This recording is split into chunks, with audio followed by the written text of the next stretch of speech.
Welcome back everyone. We're on the safety car conditions here in Kyoto. The reason is a flip by the Merida racing team.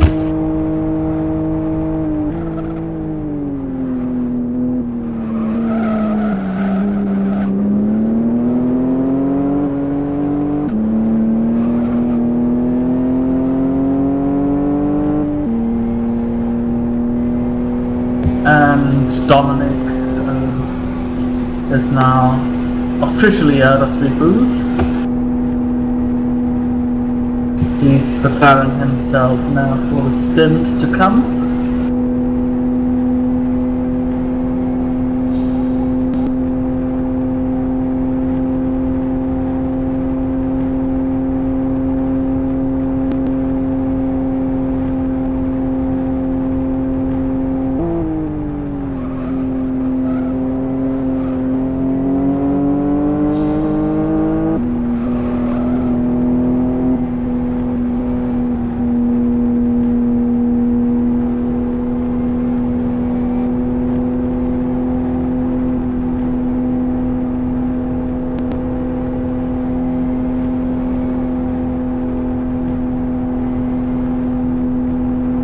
Nice move from back of the safety car into the leader.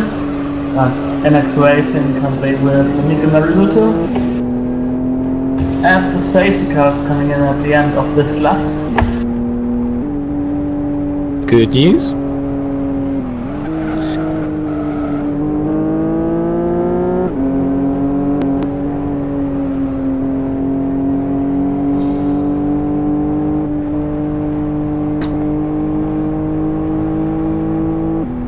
So yeah, this is going to be quite exciting at the restart because we do have the. Or actually, will it be exciting? Because the leader, Micahel, has a car between him and the second place car of Ivanov, Genuine Racing, and then there's another car between Genuine Racing. Oh no, there isn't.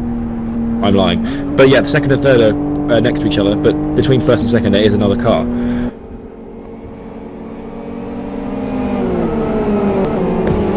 Since Sports Arnhem. The number 6 car. We've had earlier Loris Paternis as interview guest. They are some racing for fun, so seems to go in this lap. Maybe they take this approach seriously. No more tyre warming. Good old tyre warming. I remember in MOE 2009-2010, or was it 2008-2009? I can't remember. Either way, it was 2009. They banned tyre warming because of a unbelievable pile-up at South City. Like about half the field got destroyed, and the car ended up upside down before the race even started, just because they were tyre warming. And then you had that great protest from yes. one of the teams. It was AMT. Yeah. Yes, protested the entire field apart from themselves, even though they did the most tyre warming. Did they? I didn't know that. Yes, yes. That's funny. One of the highlights of that year. I hope it wasn't one of the highlights. I think some of the unbelievable racing in the last lap penalty, or last hour penalty in the 24-hour race is probably one of the highlights. But it was actually the restart. And yes, restart happening right now. Micahel takes off. It got a very good restart. Green flag. And no overtaking before the start-finish line. But and that means that the second place car of Ivanov isn't able to overtake the car that is lapped. And now he is able to because he's crossed the start-finish line. But he's lost a lot of time to Micahel, and any chance he had of possibly taking advantage of the restart has been eliminated. I'll never guess, by the way, who's got another lap's advantage. I think racing. Wow, they're all by themselves. Again. Further down the field we have 3 wide, going into turn 4, sorry, and it is Daskevitz going up the inside of Micahel, which is Conquest up the inside of the Stig team.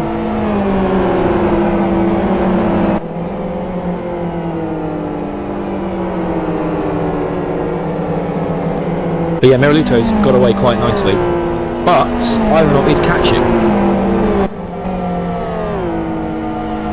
Yes, he's attempting to the moment, that's for sure. I mean, Evernone's one of the best drivers for getting his tyres up to temperature for a restart. And they're slightly thinner at the moment, of course, than Merlico's, as he's further on his stint, so it should be a bit easier for him to catch up to Merlico at the start of the stint. Merely just got passed by Kresma and almost lost it going through the bridge corner, and there's contact!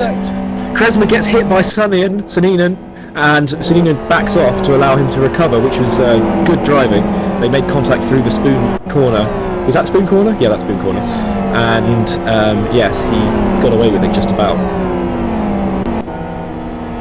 Yes, now alongside Micahel, they come down toward the Booty chicane. The FSR actually out-muscled, of course, by the XRR down toward the chicane, and a little bit of braking from there for the XRR, but managed to get the chicane comfortably enough. Linden now in the back of these two, though. It could be a three-way in a second. And it definitely is going to be. Linden's trying it, running, thinks better of it, leaves it to these two to battle into the corner. That's quite sensible driving, because he's going to get a lovely cutback. You can tell this already. And he's going to look for a double toe along this straight and to blast right past the boat. And clever driving from Linden there as we go down the main straight. He's going wider sooner than of the Core Racing Pro car. Down the main straight they come. Double draft for the Virus car. He's going to step back and go for it now. Beautiful. So the FSR left in their wake. It's down to the two XRs, down to turn on one. Linden just ahead just now, must have a slightly lower wing config and outbrakes Suninen. A little bit of a squeeze on the way into turn one, but he is through. He is through into 6th position. Virus making a little bit of a comeback now.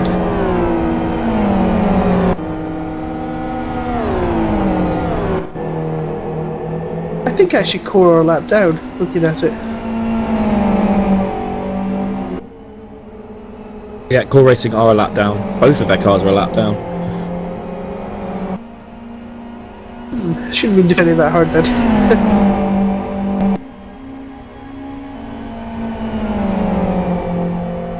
So Core Racing, they were obviously one of the big teams back in the day when I was doing lots of commentary on things. Are they still the giant they once were, or have a lot of their drivers moved over to iRacing? Core Racing, that Core Racing basically defunct in about 2009, I would say. They're still a big team. Oh, Dennis Lynn up inside of me, down into turn number 9. That wasn't going to work. Dennis, happy birthday by the way for 4 minutes time. Basically, Core Racing have been through the tough times, but they found a new generation of young, up and coming drivers, and they basically, I would say, they're right back up there again. They have had a few good results in the last year, and they're all definitely on the comeback trail, I would definitely say. How long it lasts for is how long's a piece of string, really. I mean, how long is LFS's development? That's the thing, really, these days, isn't it, for everybody? They're going to start measuring time in Scirocco years, I think.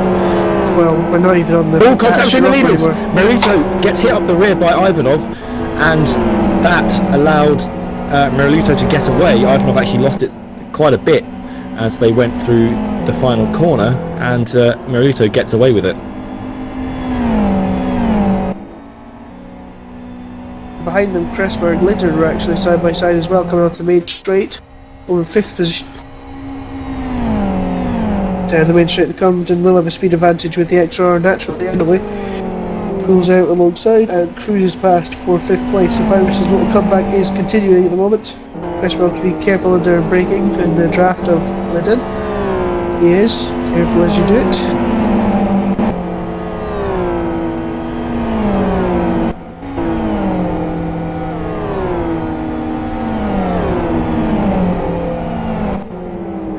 Now Pers' Gadja is trying to unlap himself. I mean, it's pretty hard to unlap yourself with these guys. Yeah, because Hellenic are a lap ahead of all the other people behind them, which is impressive.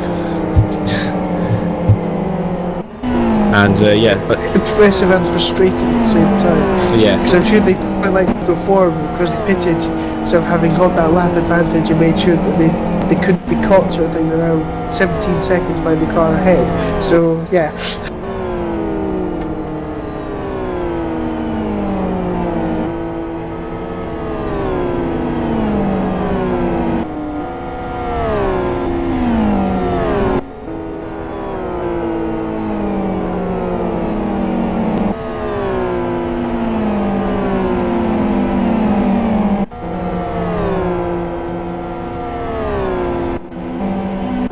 Ivanov in second position is just under a second behind Merlito in the lead and is catching again, and I feel that we will again have battle joined in the next lap.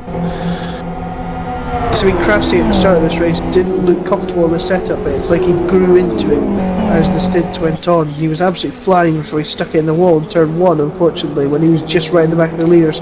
So now if he can finally get through, finally have that lead that he's been craving, I'm sure, for the whole of this race, then it'll be interesting to see his pace, especially on the considerably thinner tyres than Merlito has just now with a lighter fuel load. He's in the draft right now as they go across the start finish straight. Up alongside he goes. Merlito put no resistance up because he will know, of course, that he is in a far weaker position at this stage of the stint than Krasny Ivanov. Ivanov takes the lead. Genuine Racing back in front here. Again, the strategy is going to be pretty interesting for the rest of this race. I suspect that they just have it slightly overall on pace, but if they keep on going the way they have for the first 8 hours of this race, involved in many incidents and wheel failures and things like that, then it could be interesting to see how Genuine Racing cope with this race. If they remain consistent, they are definitely a big player in the rest of this in the last 16 hours of this race. Yeah, we're just about to head up to 8 hours gone. In fact, just over a minute until 8 hours is gone. That'll be 1/3 distance. If my maths don't fail me, and they do not, I'm correct. Congrats to me. Yeah, Ivanov takes off into distance. These top two cars were in a league of their own. They still are in a league of their own after the restart. They clearly have the pace on everyone.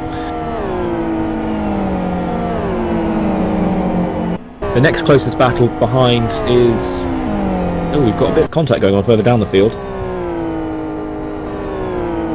With Gadja and...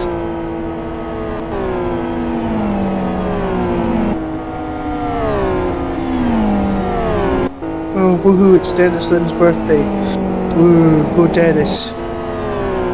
Happy 20th birthday to the man in the car printing.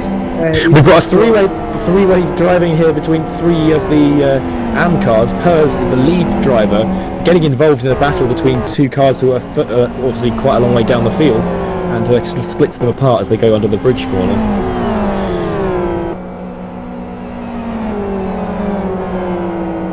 I'm sure he's getting quite frustrated by this sort of thing. He'll be thinking, well, we're in the same class as you, so why should we let you through? But you have to. And there's a car in the wall. It's Fernandez. This time is definitely in the wall. 05 on the oval section. How has he got off there? I'm assuming he must have had contact coming out the spoon. You'd like to think so. That's a lot of right side damage, Michael, and that'll definitely have to be a pit stop. He's scraping along the wall into the British screen. Yeah, that is that car is definitely about a little bit 10% thinner than it was before. Contact between Lynn and Sidia then. So let's have a look, and that is what, over 6th, was it?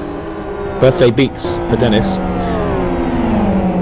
Yeah, okay, so Sidia I think is actually a lap down on Dennis Lynn. I don't know why they're making contact.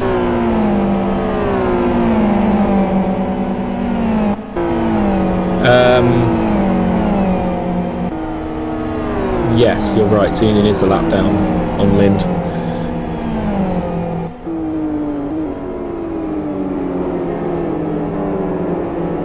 It's really hard to know, especially when you've had a disconnection, and there are people who appear to be behind you who are actually ahead of you. At this point, it gets quite confusing. Yes, it certainly would be, I think. That's another thing LFS needs. It needs its own endurance mode that keeps track of things like this. LFS definitely needs a few things. I think that would definitely be one of the... LFS actually needs its own tracker, to be perfectly honest. It wouldn't be the hardest thing in the world for them to code, I'm sure.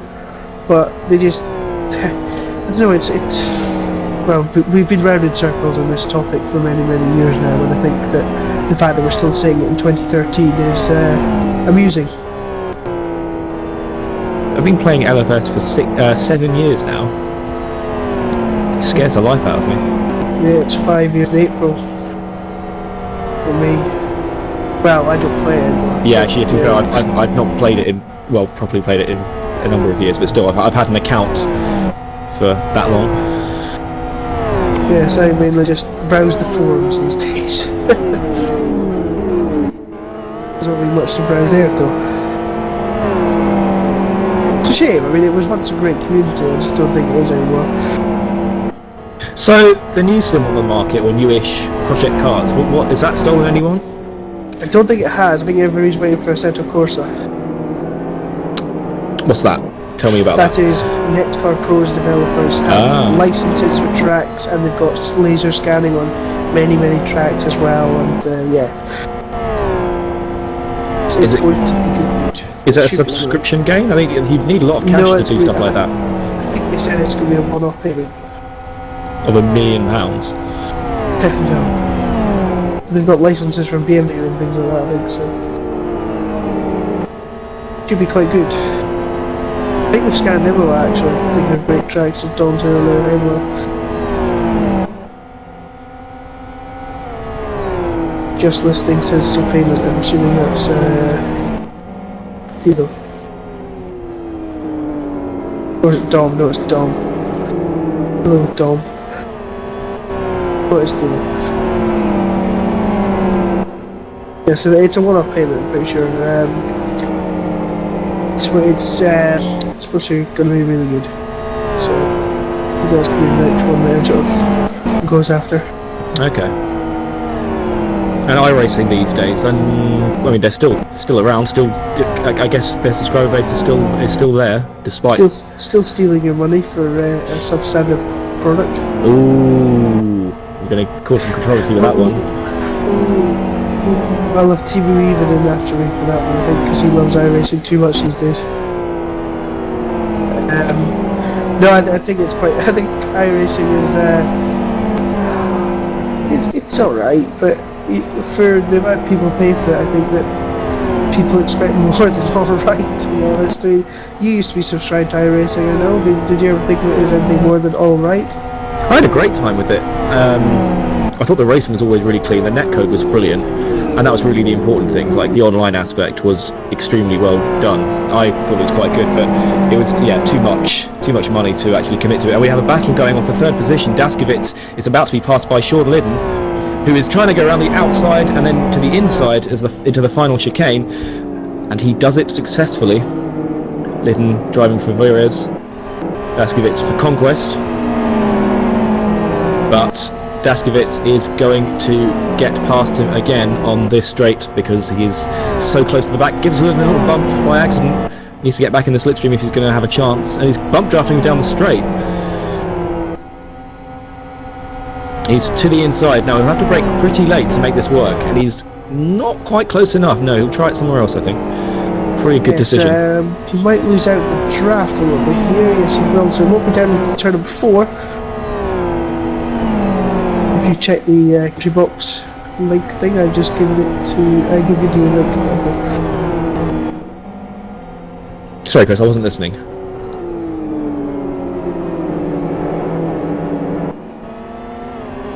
If you just check out the commentary box, Michael will give you a link.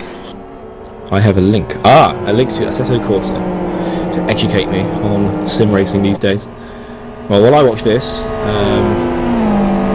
we introduce Oscar Hardwick. Yay, I'm back, and roughly an hour earlier than I planned to be back. Hello. What exactly were you doing? I was babysitting for my aunt. Was that exciting? Not really, but I got paid money, so it was a better offer than Deco gave me. Sandwiches are not enough. Anyway, you have missed quite a lot. It does seem that way, although the top sort of like bump seems relatively similar. Well, yes, it's just everybody keeps on crashing whenever they get near the lead. But have we still got that curse going on where if you're at the front you will then have a horrendous accident? Sort of. It just seems to have changed. It's not really crashing anymore, it's just sort of silliness, I suppose. I mean, events have been in the lead, genuine racing being in the lead, even though they're slightly shorter runs at the moment. It's quite fascinating. I think those two are starting to make a break for it. We've had 2 safety car incidents. 5 is off somewhere again. Oh, he's upside down. I think he managed to get back on his wheels again. He's back on all fours. The hell is he? Oh, he's in the British. Oh, Ulrich is off in the British game. Wow, I just saw the, that was, we actually called that on the stream. We were on board with another driver, and you could see him rolling in the mirror. He fully rolled over and then ended up back on his wheels again. That was impressive. I think he actually got a bit lag tapped.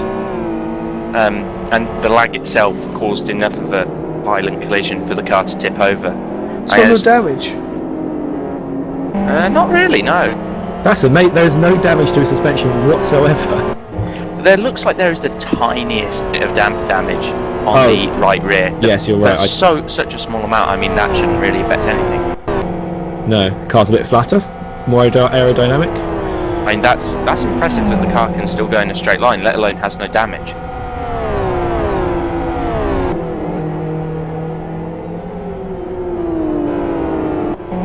Reminds me of an incident last year in the GT1 World Series where I called the caution for a car that was upside down, and then As Gash did a has just lag been tapped flip. off in turn 1, I'm going to call that.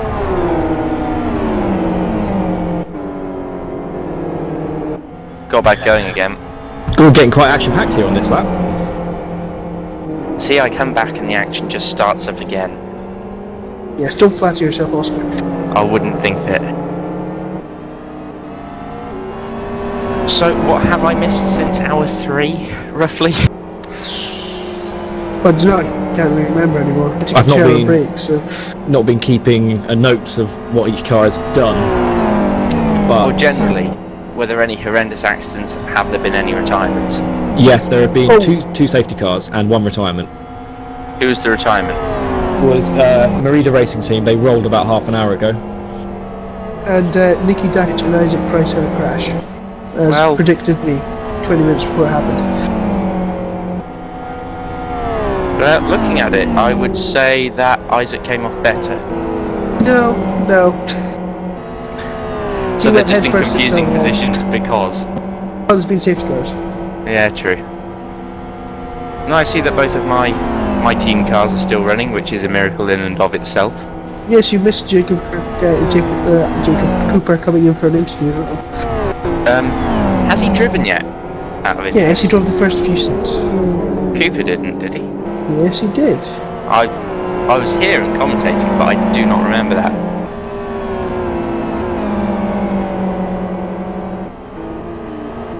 Indeed. Well,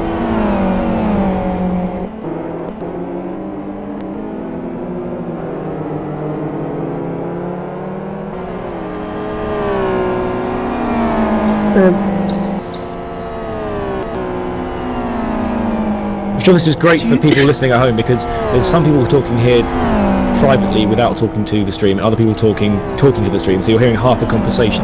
Anyway, would you like to wish your team leader Dennis Lind a happy birthday, Oscar? of course I would. As is always the case, it's nice that Des has, but he was out in Spain recently testing a Lamborghini GT3 car. It's a hard life. No, nice for The some... flag Trumpus is off again. oh, Back on, he's all right. back on. Okay. So yeah, I was out in Spain testing a GT3 Lamborghini, and I've heard a good few stories about that and how much fun it was. But no, I'm hoping that actually the Pro car can get some luck today, because the Pro car for Infinity has been pretty good so far this season and has just not had a great deal of luck. In West Hill it fell apart sort of midway through, and it was the same story with the other rounds so far this season. Unreliably informed, although there was a time out for them earlier. It's currently running in 4th. Nothing to complain about there.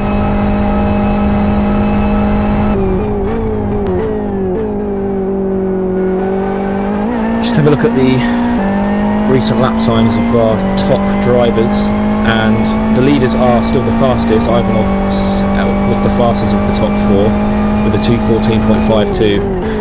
Inex were the second fastest with the 2:14.79, and Virez were the third fastest, and Infinity were the 4th. So basically the leaders are all spreading apart slowly because each one of them is faster than the one ahead, behind. What? Yeah. Words.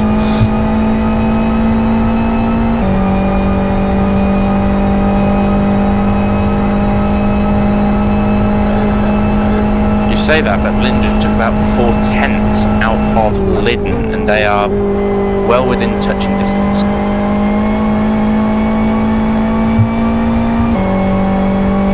They are, well, yes, they're going to have a battle quite soon. Lind, There's less than a second there, and 4/10 a lap, give or take. That's only going to be 1 or 2 more laps until they're trying to pass each other into turn 1. Yeah, indeed, this will be a battle for third position. Virez versus Infinity. Virez the blue car, Infinity green. They were a while back. They were a new team, weren't they? Obviously, when you say a while back, Which one? a while back they were new, and now they are not. Who? Infinity. Yes, they're what you might call, or formerly called Mercury. Yes, that was it. I was trying to remember. They formed out of the ashes of another team, or just split apart from another team. And it was It's none of Mercury. the Mercury Nice to them thing anymore. Okay. Mercury's just sort of, that was as I was entering LFS really. So No, you weren't. We've all seen the thread from. I posted it all over the place today, Oscar. no, Since we've been done, I'm sorry. don't do that. In fact, I should have told Michael just to who's in the picture.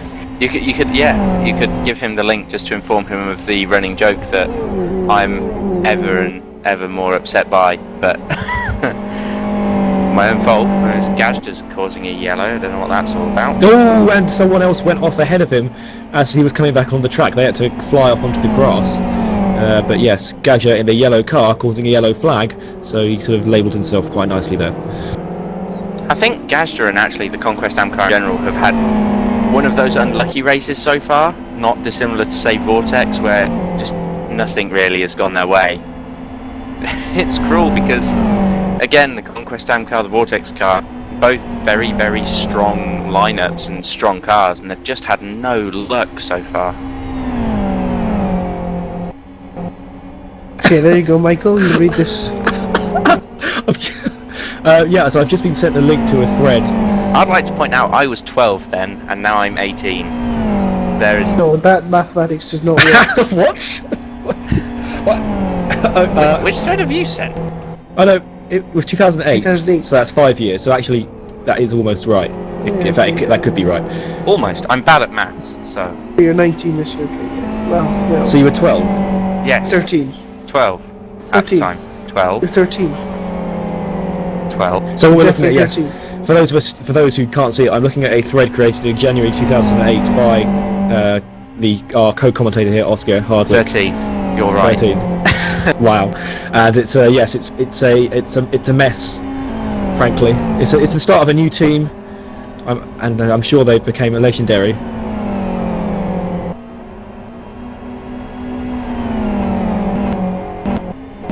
Okay, you are in for now because team is empty. We do Rally X, no server at the moment. There shouldn't be okay.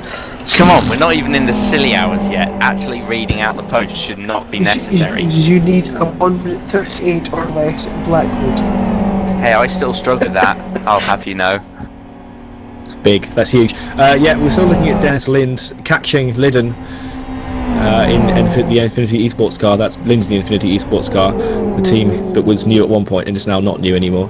And unfortunately, he made a bit of a mistake into the booby chicane and lost some time. He was really ready to start munching away on the back of Lidden's car, but not anymore.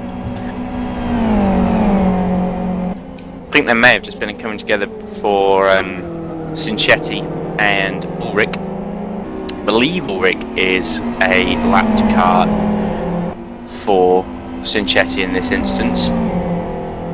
They had a bit of a come together just before Spoon Curve.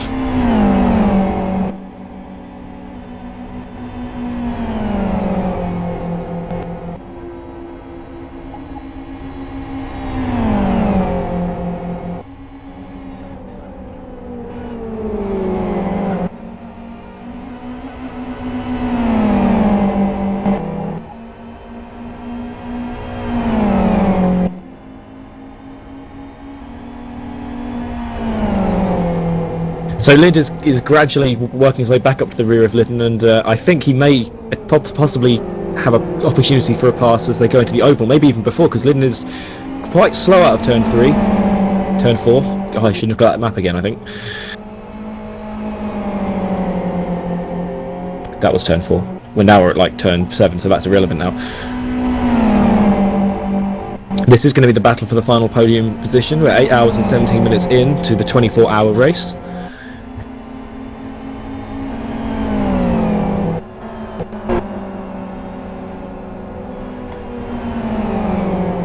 All in Lynn's almost lost it. He got right out on the grass there. Yeah, we're going to have a pass into Spoon Curve. If he manages it, this will be difficult. So close together, no contact though. Great driving. Lynn showed him his nose, but there's just not enough space on the inside of that corner, and it's not tight enough to really pass through unless you have a big speed differential. But he's going to be in the slipstream as they head towards Beadley chicane. Yeah, it's too far back though, I think, so might have to be towards there as Harnonen's timed out for, that's the number 60 car. They were in last place of the current runners. That's a savage. SimSports having it. They've had a very difficult race already, and that's going to make it even more. Here comes Lynn down the inside. No, not yet. Very patient. He's playing a long game. He's treating this as an endurance. There's no point in doing a risky move at this point because it's still 16 hours to go. You should have seen him in the first 60 minutes. Did he have a bit of an action-packed time?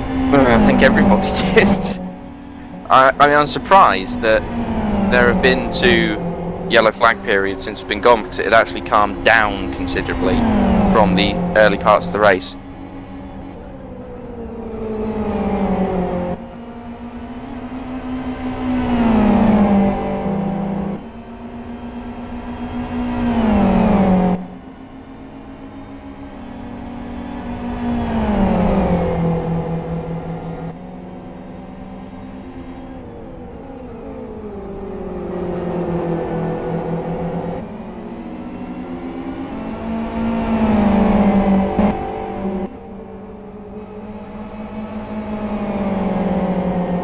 Lydon has managed to stay ahead quite for the majority of the last lap or so.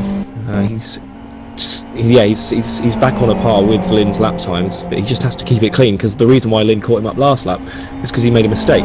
So he needs to just, well, not basically. Well, like you said earlier on, these top 4 really are just that they're the class. They're the top 4 class. They're all setting the same lap times when they're not making errors or pushing a bit harder. So in theory, should they all keep it on the grey bit, then it wouldn't really be a great deal of catching or moving away.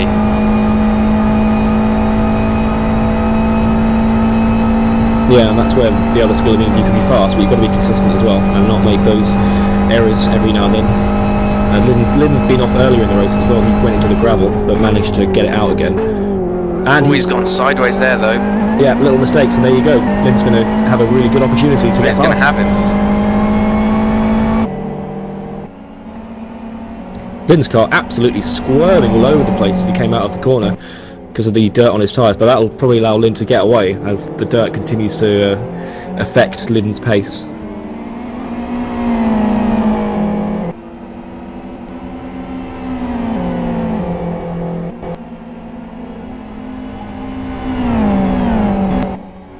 As our leaders in the pit lane, or our ex-leader I should say, you now have Mickey Merliotto leading the way for the moment.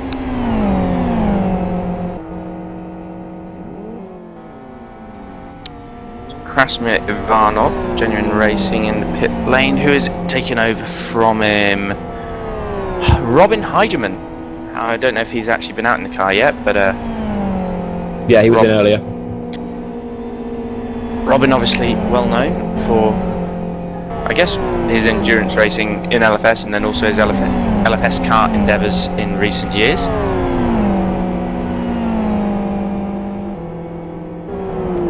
Also got, I'm not sure, but I'm guessing that the LLM AM car is still relatively high up, 3rd or 4th in class. They've made their pit stop as well. I think LLM... I think it was their car has, yeah, their car has engine damage. Oh, Merluto's been off. Merluto's been off. He's had a crash at the exit of the bridge corner, and he's damaged the right hand side of the car. I was just on board with Dennis Linden. He came to view, so he still leads the race, but by. So now Dennis, yeah. Exactly, as Thilo says, Dennis is now going to be fighting for the lead with the damaged Merliotto. And 3rd place is Lydon, so they're all 3 of them going to be battling for the lead. And Linden is going to go past Lind. Well, he's going to try anyway. Wow. I think Lynn just held that inside line nicely there, and not a lot Lynn could have done. So the cars you're seeing here, Inex Racing in first position, Infinity Esports in second, and Team Veras in third, and that is after 8 hours and 22 minutes. That's how close they are. Well, it's a testament to the pace of these teams to have been so fast and so consistent to this point, that after such a long period they can all be nose to tail on the track.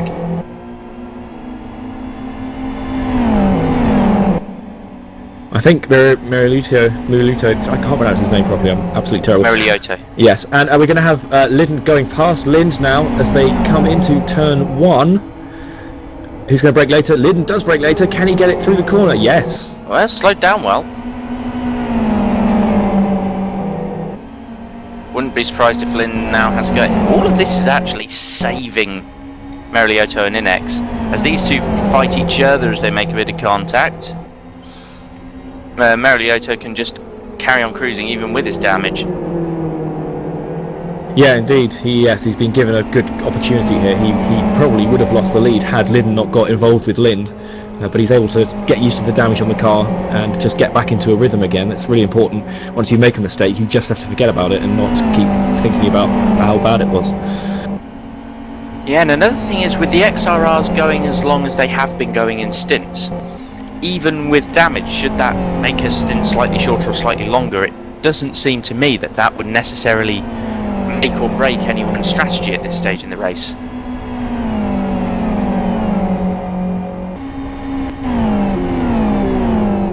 Yeah, indeed. And Meriluto, yeah, he's pulled about a second, maybe a little under a second on Lind, and he's not pulled away as much as he would have liked. No, but then the damage is, I imagine if he's got the various upright and damper damage that he does have, as Dennis Lind had a little lag there, and another. Oh yeah, big lag. It's gone. Oh no. He's 10-second lag so far. It's getting... That's a goner so far as I can tell. We've not seen any 10 seconds. We had Linden earlier having major problems lagging out for sort of 30 seconds at a time and then reappearing. So well, Dennis Lind has already lagged out once this race, and to time out in the final sector, you're going to lose a lap near enough. Yes. So yeah, there you go. It's gone. No. So that's a really big shame, because that was setting up to be a great fight, especially after recovering from timing out before as well. That is so frustrating. It's another mountain to climb for Infinity Esports Pro. Fortunately, not even halfway through this race, so mountains have still got time to be sorted and whatnot. But you got to think, it's just unlucky. And with Dennis's connection issues today, would it be wise to start putting the other drivers in the car a bit more often?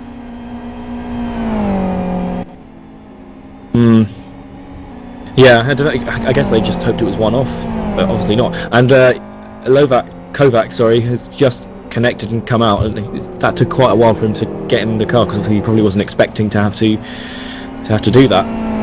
So that's at least more than a lap worth of time lost for Infinity Esports. Yeah, I think with the way that the grid's spaced out, that should keep them in the top 10 still, just about.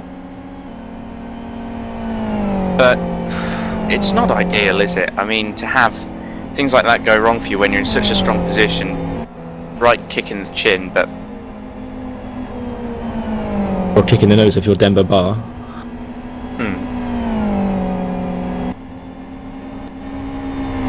That's a football reference, so... Football reference, I completely wasted on myself and the majority of other people here. Well, no, I guess Chris Ford will understand what you're on about. It's just when I went out of the commentary booth, the virtual commentary booth, I walked into the kitchen and saw Match of the Day, and the first thing I saw was Denver Bar being kicked in the face. By accident. Well, sort of fitting, because that's what should happen to literally most footballers. Wow, okay. Axe to grind. I do have an axe to grind. You have an axe to grind against Denver Bar's face? No, not specifically. I think it's unfair for me to be picking people out. I'm just not a big football fan. The best thing about that was that it was Chelsea versus Arsenal. What? No, it wasn't. Chelsea versus Newcastle, and Denver Bar had literally just moved from Newcastle to Chelsea, so it was a grudge kick. exactly, or clearly, Is what it was. yeah. But anyway, enough football talk. The only foot-related things going on here are pedals, I guess.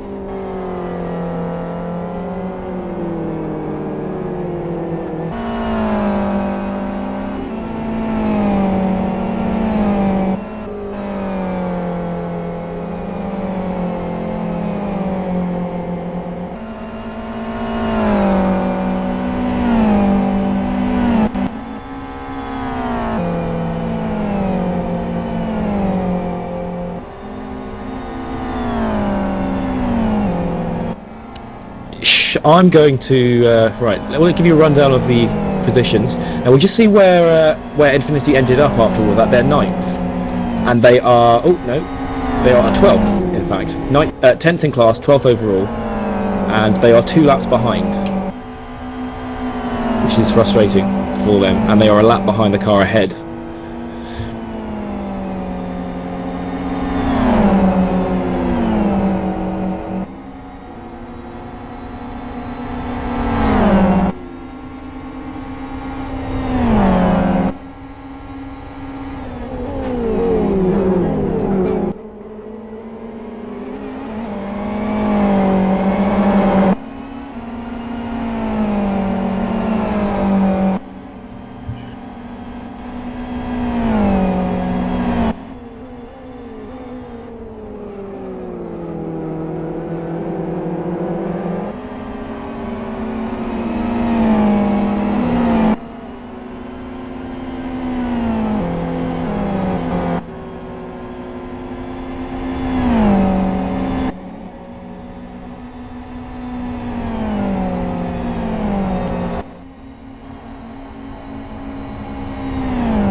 I was hoping to announce live on air that I just won the lottery, but I haven't. So that's breaking news for you right there. The lottery numbers did not come my way this week. I can't remember what the chances are of that. I used to be able to tell you 1 in X chance for winning the lottery, and I no longer can. It's gone. That's unfortunate. But yeah, I mean, I guess that's winning the jackpot, but actually winning... I've got a very good track record with the lottery, actually. I think I've played about... I think I'm in a profit, just about. I think I've won £25, £30 total in my lottery career. So if I keep going like that, I'll be quids in.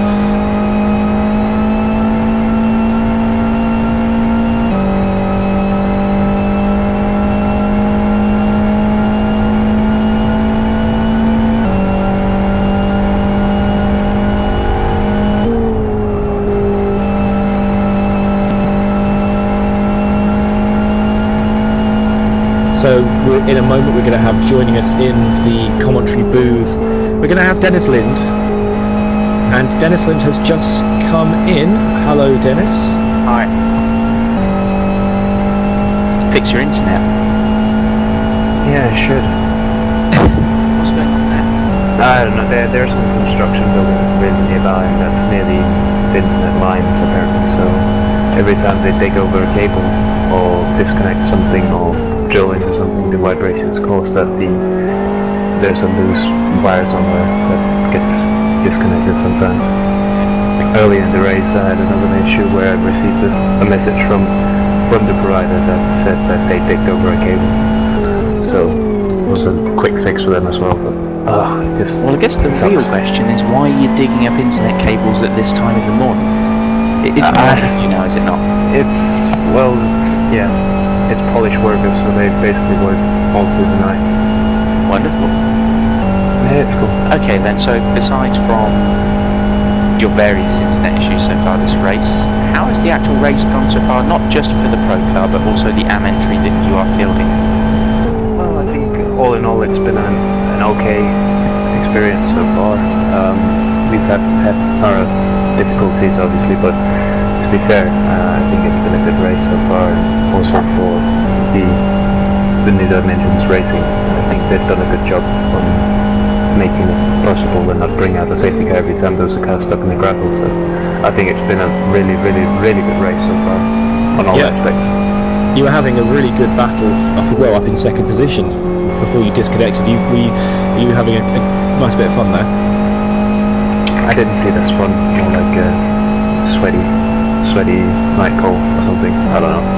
Well, I pretty rough time coming through the field. I was pretty much the last in the queue. So it was a good bit of fun coming through the field. So it was nice to have some proper racing again. And it's your birthday right now as well. Yep, 20 years strong. 20 years strong. Have you got plans for, I'm guessing, this tonight or tomorrow night? Well, not really. Tomorrow afternoon there'll be some friends and family coming over for some biscuits and coffee and tea and whatever they'd like to put in their mouth. Dennis. Don't worry, kids. It's past midnight. So it's past midnight. This is normal MOE stuff. We're allowed to talk about stuff like that. So, and you obviously you have real life racing efforts. What are you doing in your real life racing these days? I know you've been driving a Lamborghini recently. Yeah, we're actually trying to fix some plans for that to drive in the Bridge GT, and we are getting closer to a conclusion about it. But so far, all that's planned is the Thunder Cup in Denmark, which was Camaro Cup recently. All absolutely, where I finished second. All right, nice. Is racing a side project? It's not your main sort of. It's like what's the other thing you like to do, but you have other things on the side like that to earn you the money to actually go do it. Yes, as a trainee, I work in a company which is a consulting engineering company where I'm a technical designer. So I drill loads of buildings and foundations for buildings and roads and pretty much straight line. So you're basically like the real life SimCity. Basically, yeah, that's a good way to put it. It's not as fun though. No. But I would call racing my main thing, as the company I work for is also my main sponsor. They pay for everything that's racing related, and also they give me the funds to live and fitness cards and whatever needed for racing really, and transport. That's pretty fantastic then. So yeah, they support you all the way through. Yes, basically. So are you looking to sort of, I don't know, is it realistic to think you'd end up doing racing as a full-time thing, or is it really only going to be as it is now, do you think? After Christmas I'm going to do racing full-time if this season goes well. We have plans about Le Mans already for next year. So for now I think we'll just take this season, and if I end up with a contract with either Lamborghini or some other GT team, which I don't expect, but is something that I really want, then I think racing will be a full-time activity.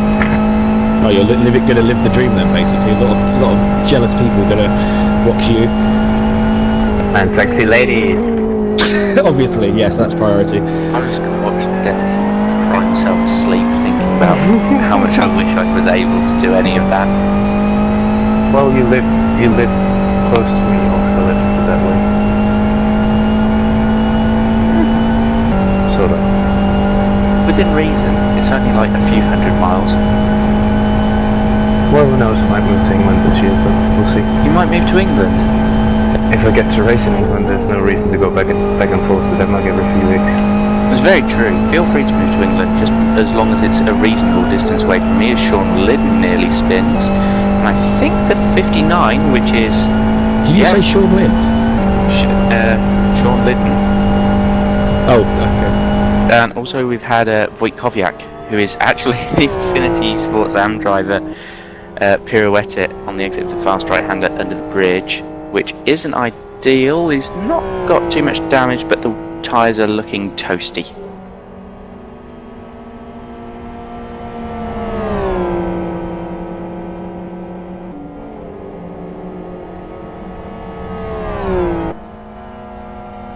Also, I want to give a big shout out to Hellenic Racing, who's been doing a fantastic job in the bus. I can't believe the position that they're in, that it's actually possible to do that on this sort of track. So, good job guys. Doing FXRs proud everywhere, I think. Well, Hellenic Racing always do. They're a bunch of FXR specialists, and you do always find that the best that you can get from a car that on long, fast tracks like this is weak. They will make it be weak in the best way possible. I'm fearing a bit for South City though, because they are going to be faster, without doubt. It's going to be tough to keep with them, I would say. I mean, maybe some of these really fast pro cars might edge away, but in terms of the rest of the field, the rest of the AM field, and probably a good half of the pro, I would say you're going to struggle against a team that's quite as good quality as Hellenic driving the FXR. True, and it's also fair drivers on the track. I mean, I've never had problems with any of them. So, yeah, they're doing pretty well, and I hope they'll get some great results coming at them, so they surely deserve it. We were looking at it earlier, they've had a 0-point score in round 1, and it doesn't look like they've yet podiumed. I don't know if I got corrected on that, or if anyone does want to correct me on that, but it looks like a 4th and a 5th that they got in rounds 2 and 3 respectively.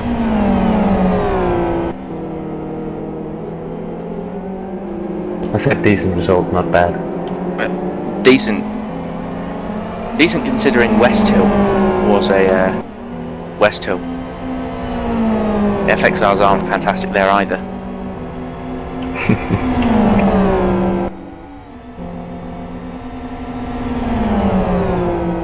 As we've actually got a battle for 4th going on that we should probably pay attention to, side by side between Robin Heidemann and Frankie Cinchetti, as Heidemann has made a move going into turn 1, and Nicky Dakovic has reconnected. He was connected a bit earlier on, but obviously just got his timings mixed up. Looks like Cinchetti might be making a pit stop at the end of this lap. Remember that before pit stops started happening, not Heidemann, but no, that's nothing.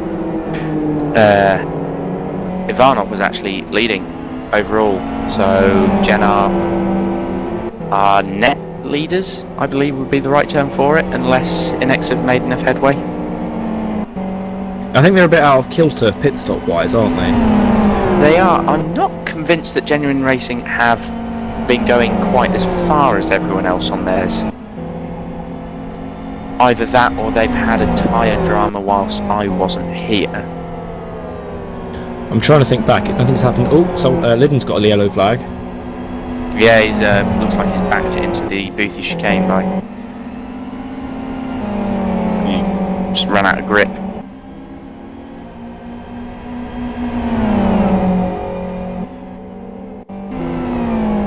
So I'm expecting to see Cinchetti pit at the end of this lap for Ixie and Sim Sports, which would put Heigemann into 4th, and the other 3 that would then be in front of him, although a big shout has got to be given for Stick Breeding Program Pro, running in 3rd at the moment. Nice job from them.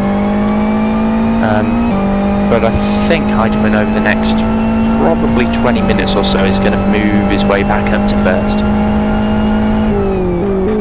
Drama's pending, of course, as Cinchetti goes very wide in the last little complex here at Kyoto 1. Yeah, goes into the pit lane. So, since I've been away from LFS as well, they added a new feature that allows you to kind of open up the track entirely and design your own combinations. Yeah, mess about with it a bit.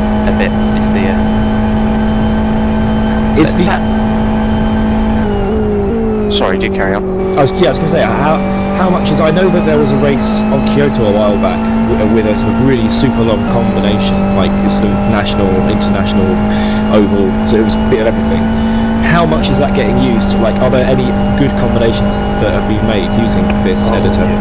Yeah, there have been a few properly good tracks where we're just thinking, why didn't the devs just do this originally? Because there's been a lot of tracks made that you could almost argue work better than the actual layouts that were put with Live for Speed originally. Oh really? Okay. Because I know the one at Kyoto turned the stupid chicane into a hairpin, which was quite cool. Yeah, well, the Boothie chicane's been around for Yeah. eons now. That really was the start of fiddling about with combos, because that was before the development team opened up the ability to just use any section of the track for a course. The only real set down there is about the X courses is that there is a massive frames drop in most of the tracks, especially Falkenberg. That's really a problem. As our leader dives into pit lane now, Micahel and Robin Friscops, I believe, is ready to hop into that car.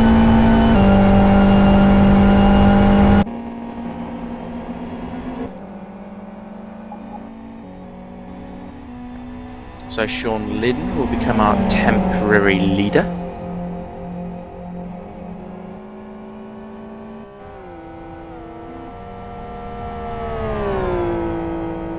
He's doing a good job, but it looks like he's getting a bit of hassle from Suninen.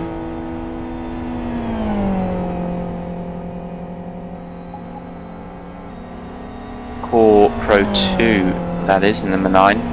Lap down still from this lead bunch, and running in about 9th. I'm not sure that's true though. Infinity might still be in front of them.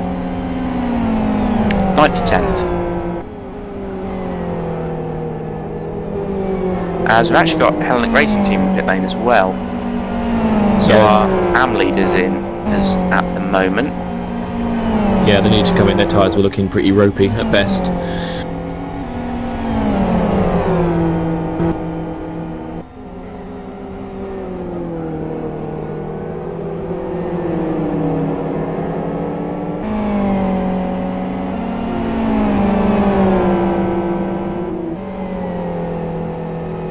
And Friscops has come out right behind Heigeman. So, looks like we're going to have a battle for what is currently 3rd position. That is, of course, if Friscops can get himself up to speed with Heigeman, who has been out on track for quite a bit longer. So, should have the pace for the time being. Yeah, he's got to get those tyres up to temperature. They take quite a while, actually, don't they? These R3s. Indeed they do, and the way they're set up as well, all the setups seem to be designed to go for a good chunk over an hour, especially with the XRRs, so...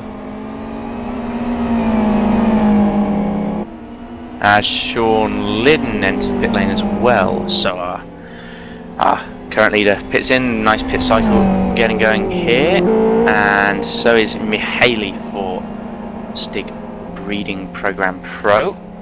So Robin Heigeman, I believe, will re-inherit the lead here. Not 100% sure, but he definitely should do. Yeah, it looks like he will.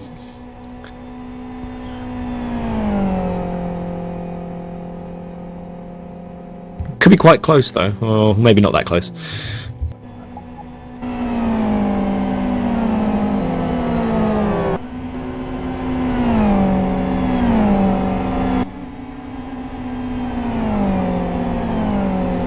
Heigeman through, Friscops through. That's gonna be it. Yeah, Looks third like place. Haley is just... Is he going to hold on from Schneider's? Yeah, just about, anyway. Maybe not, actually. No. Could be a very brief holding on. Yeah, Schneider's, yep, going to go right past him. Not enough speed for Micahel.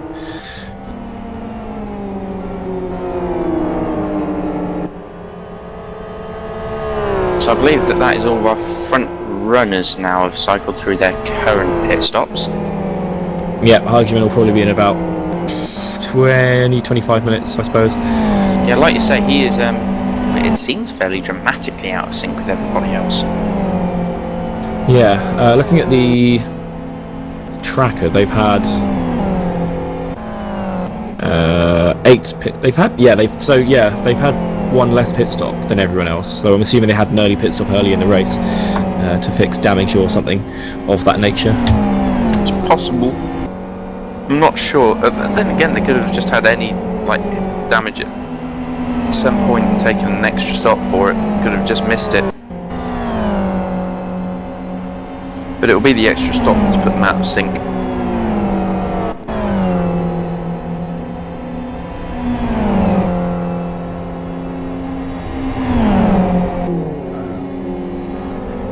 Hygeman does indeed start to pull away from Friscops. So order Genuine Racing, Inex Racing, Team Vera's Stig Breeding Program and Terra Mind Factory and Pro, Hellenic Racing further in the lead in the AM class, Stig Breeding in second, last lap third, who we think have engine damage, just a bit of engine damage. Fourth is Green Angus and fifth is Infinity.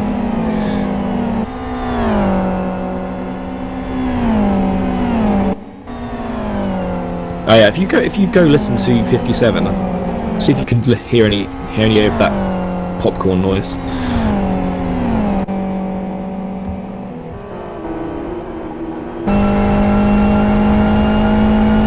Because I was saying in the chat on the stream that they were losing a few miles an hour on the straight. I'll watch down the front straight now. Can't hear anything immediate, but I'll have a look at their top speed and then just check it against another XRR.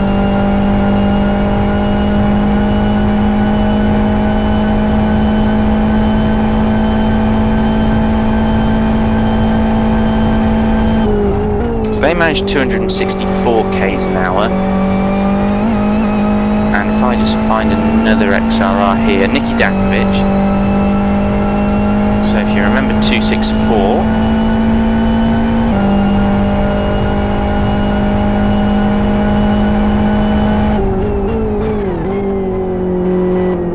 Nicky Dakovic is going to manage 261.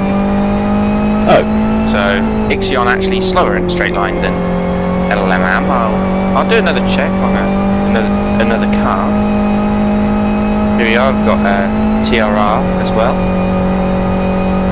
TRR 263. So I would go as far as to say that they've got no engine damage whatsoever. And stop fretting. Okay, yeah. I'm assuming, I think it was BMX Twins is LLM, isn't he? Yes. Yeah, that's okay. Ray Kingsbury, but he's driving their pro car. Okay.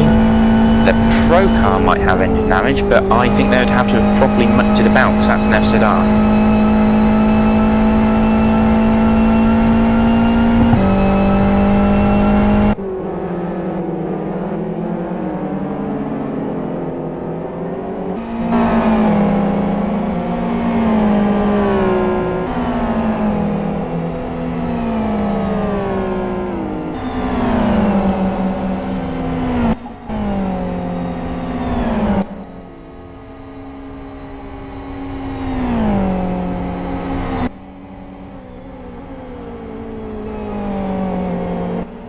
Yeah, looking at the pro car of LLM, it does seem to be...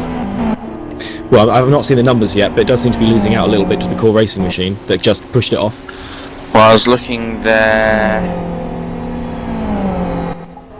They could have marginal engine damage. They're about... Maybe they're just braking earlier as well, but it's only 2 k's an hour going through the oval that they're actually down on anyone. Okay. So again, I guess if you've had a dodgy downshift, it's something that you're going to think about with lift to speed, but both their cars seem reasonable to me. I mean, they're not having, you know, great gaping losses compared to anyone else on track.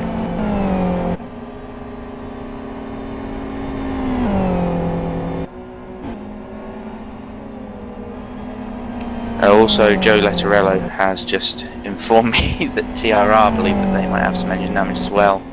Tell you what, if it makes you sleep better at night, I'll check another XRR down the front stretch.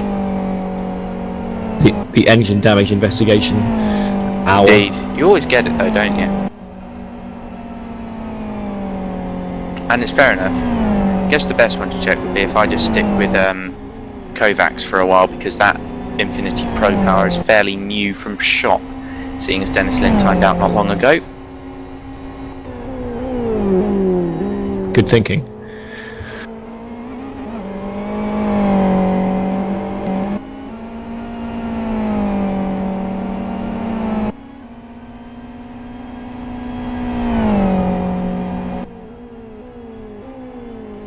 And it's got about 4Ks on the LLM Pro car, which is an FZR, so that's not unreasonable. The XRR should have a little bit more top end. So you're talking in Ks. I don't understand kilometers per hour. I can never really work out the scale. I got converted to them a while back by Jarl Tyen simply because they're more accurate in terms of looking at your apex speeds. So you can actually aim for more specific numbers than with miles per hour. Yeah, I've noticed everyone seems to be referring to K, so I should probably switch myself over, to be honest. But very much so. I mean, minus NASCAR now, really, you'll be seeing everything in Ks. Right, I'm now looking at them in kilometers per hour. 1, 2, 3, 4. No. So Team Rock Racing, you don't have engine damage because you're 1k down on a car that's brand new out the box. And Last Lap Motorsport Sam definitely doesn't, because it's doing the same speed as a car that has literally just rejoined from having a timeout. So obviously a lot of people fretting, thinking, you know, why are we slowing down? I guess everyone will lose a couple of tenths of pace at this sort of time, because you're getting into 9 hours almost into the race. So people that have done stints already are going to be feeling the strain on their concentration, and just won't be able to string together quite as good a laps as they've been able to before. And not only that, but with everything calmed down, you're not always focusing on a battle, so it's much easier to just sort of lull yourself into a slower pace than you would normally be doing. Yeah, if there's no visual landmarks of other cars around, you don't really know what you're doing. Like, you don't know how you're doing in comparison to everyone else at each corner. So, yeah. But yeah, in this kind of in LFS, you need to be on the pretty much on it the whole time, because there's no real. You just have to be as fast as you can in endurance races.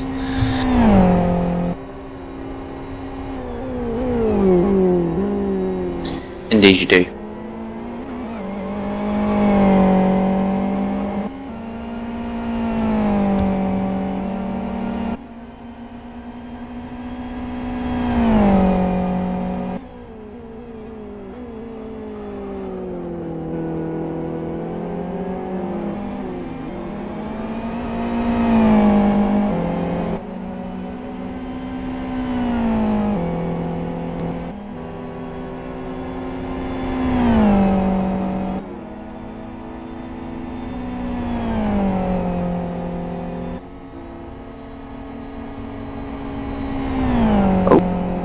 And I believe that as Passo takes himself a wee break, we are rejoined in the commentary box by Stephen Martin.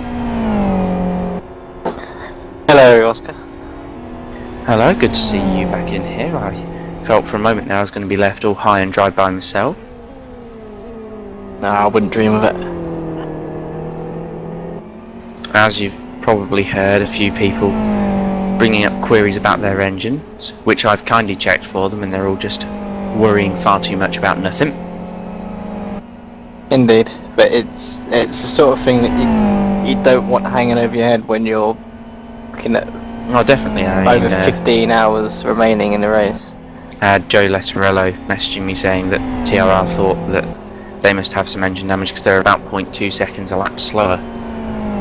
But I mean, there's no engine damage there. It's just the speed of the car is on a par with anyone else in an XRR. So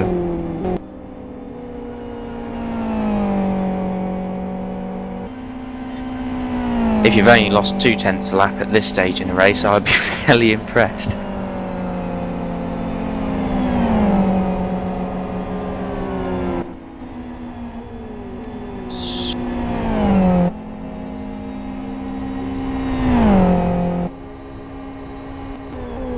Looking to see if anyone is particularly close on track, and there are plenty of people in sight of one another, but no one really ready to knock lumps out of another driver.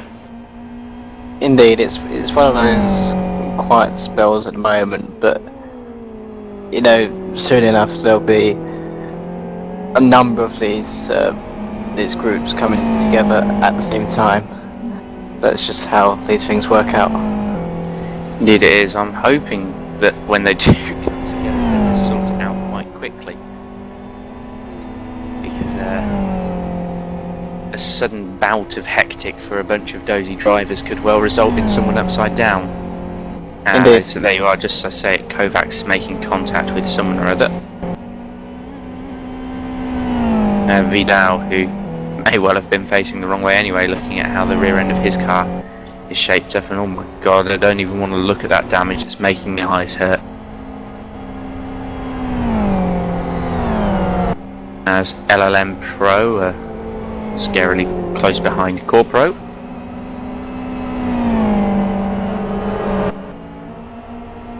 Gonna have a look going towards turn 1, is he? Yes indeed. For a car that they think has engine damage, it seems to be doing mighty fine.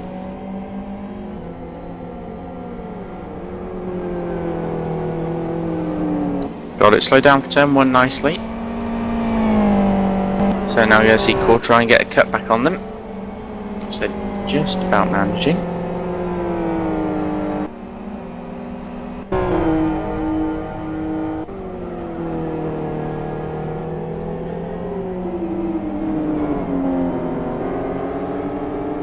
So the Core cars get itself ahead after turn 3 and going through the sweeping S's now.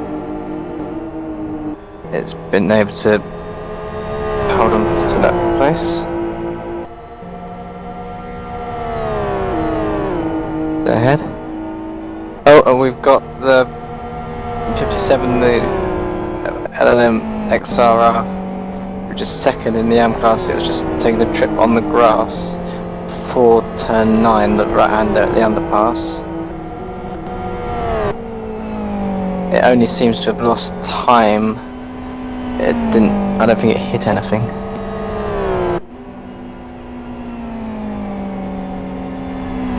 Yeah, it seems to be running back to normal.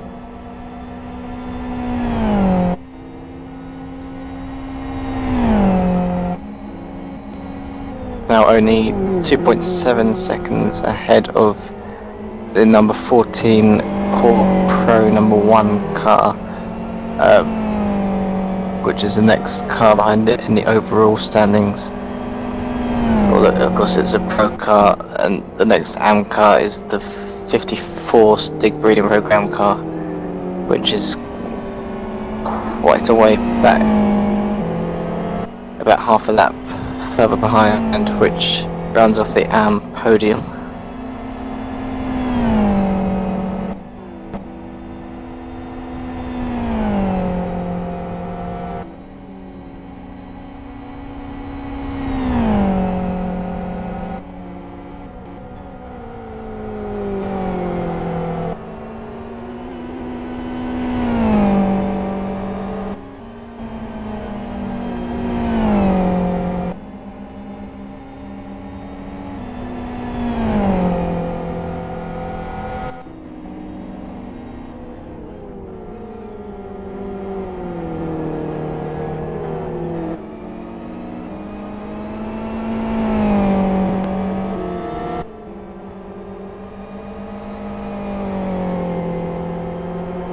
We are just past the 9-hour mark in this 24-hour race. Working green flag lap 233, and it is genuine racing with Robin Heidman at the wheel, who lead from NX Racing's Robin Friscops and Sean Liddon in the Team Vira's number 2 Pro car. Top 3 overall are the top 3 in Pro category. I mean, well, the leader in the AM category is in 7th overall. It's the Hellenic Racing Team's FXR. Surprising to see an FXR so high up in the overall standings.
I apologise for that. I have returned. Welcome back. The closest battle that I can see on the track at the moment is the 7th overall between the Hellenic Racing Team's FXR and Niki Lakovic, who is just over a considerable might rate. be just under a second now behind on the track going through the oval section. Indeed.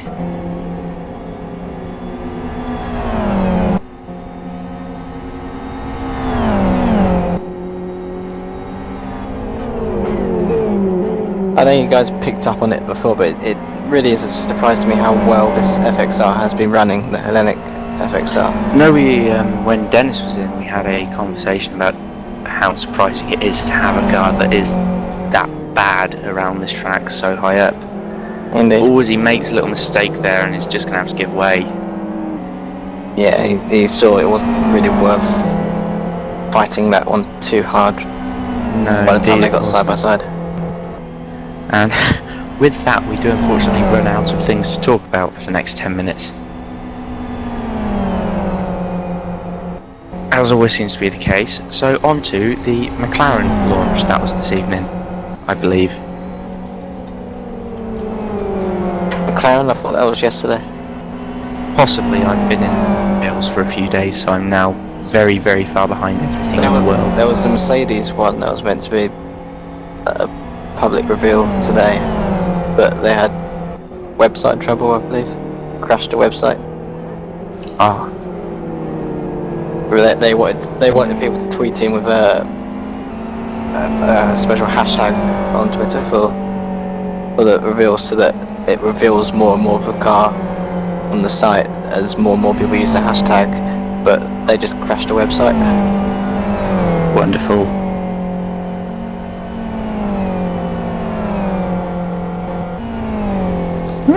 The Ferrari looks nice.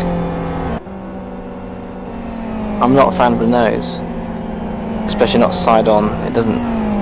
I like it, and seeing as my driver team partnership that I was supporting has now parted ways, as Parnanen for Savage Sim Sports 2 is off in the dirt, back on now. That car's been in all sorts of bother all race, hasn't it? Indeed it has.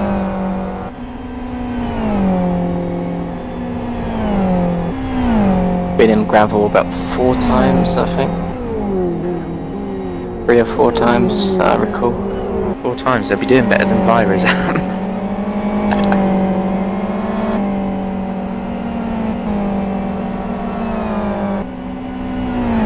But yes, nice to see some of these F1 cars getting released. It lets you know that the racing season is ready to get back going again.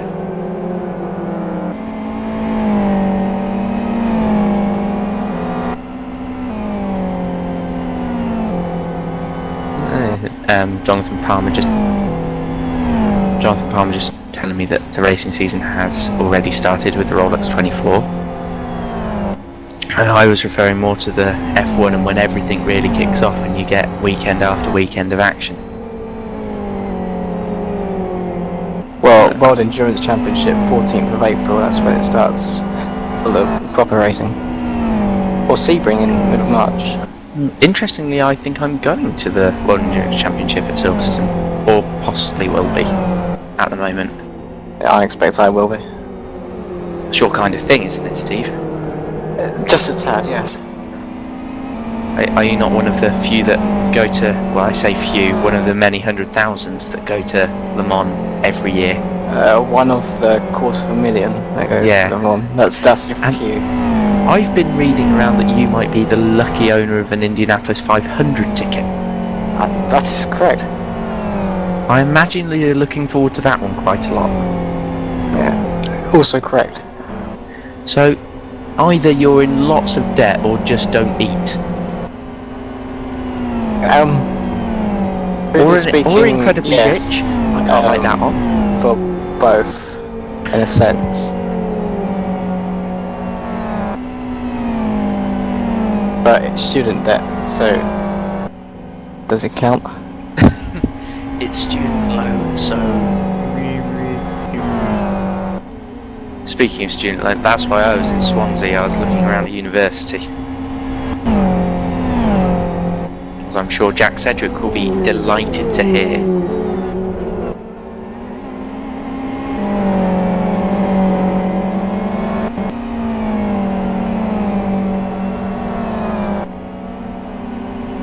And what was quite nice is they told me I was too clever for the course that Jack Sedgwick's on.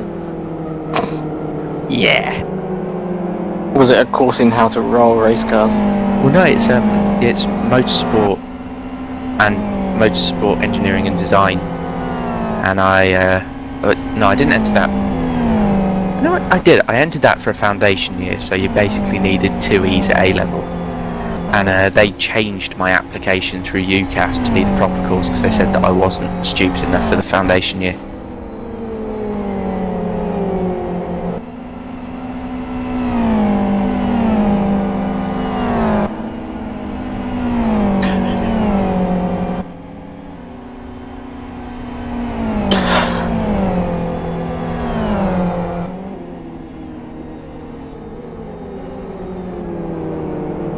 I apologise, Timo. At least I'm being mean to him.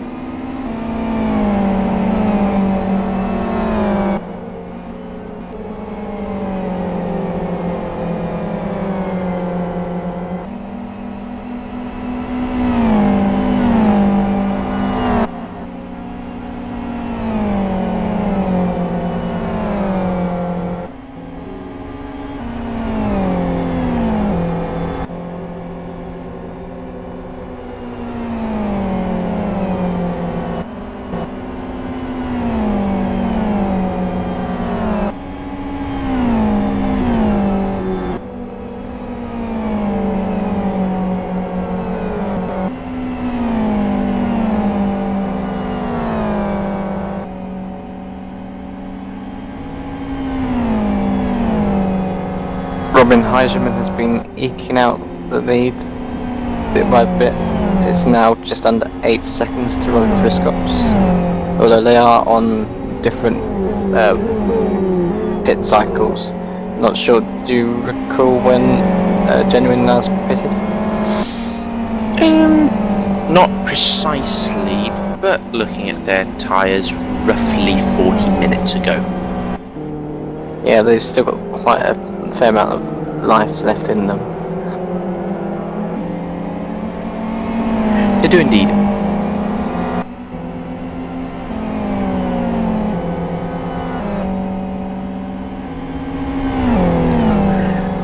Another thing worth asking, Steve, is I've not actually seen you do a great deal of sim racing yourself very recently.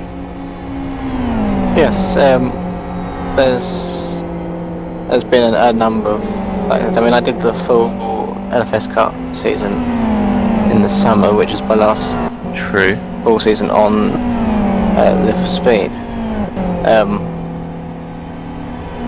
This summer for me will be quite a bit quieter. I'll do some LFS Cup, but the Kyoto 500 I won't be able to do because I'm in Le Mans for qualifying weekend, which I moaned very much to Deco about, but he wouldn't. He budge. said, "Get over it. At least you get to go to Le Mans." Effectively. Presumably.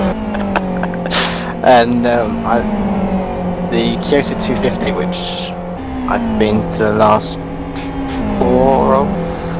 Yeah. I'm looking at my wrist in a cast now and thinking that the race is at the end of next month. I'm thinking that might not happen, but we'll see. Yeah. Oh, Kyoto 250 is another one for me that I'm always keen to do. Because I hate it every time I do it, but I'll keep coming back to have another go. Yeah.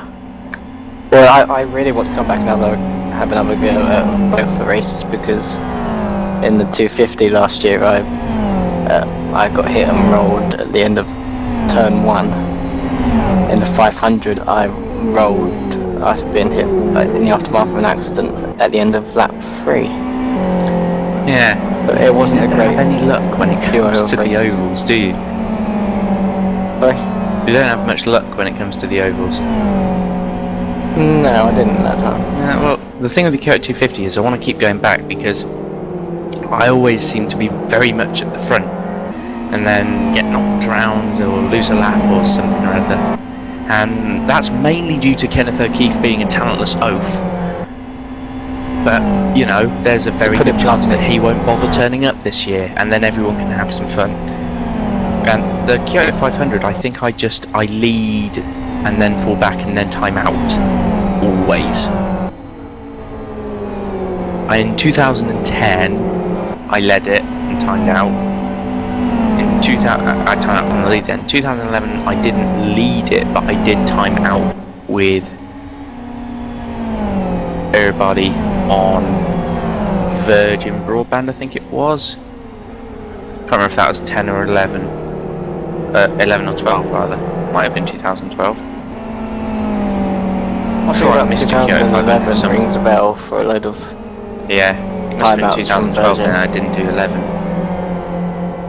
But then of course, the Kyoto 150, which is the one event that NDR should bring back. Hope you're listening, Deco. Kyoto 150 was fantastic. And I came second in that, which was a surprise. Our current second place man beat me to the line.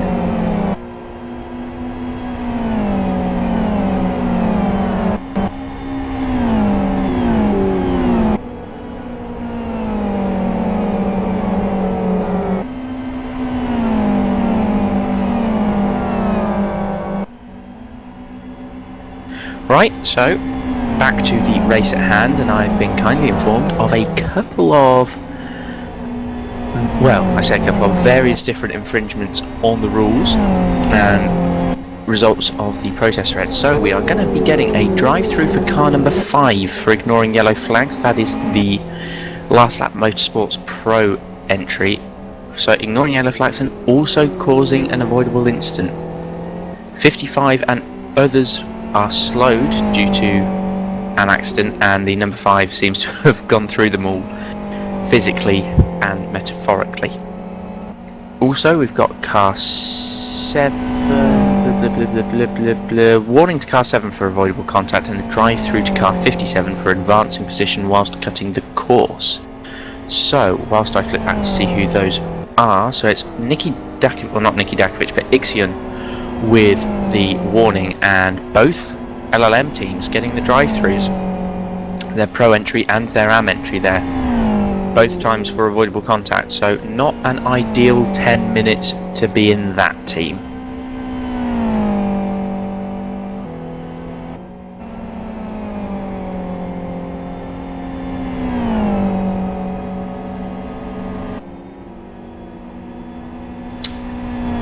Have you ever, Stephen Martin, considered venturing into the world of endurance racing in other sims, dare I say it, on a Live for Speed stream?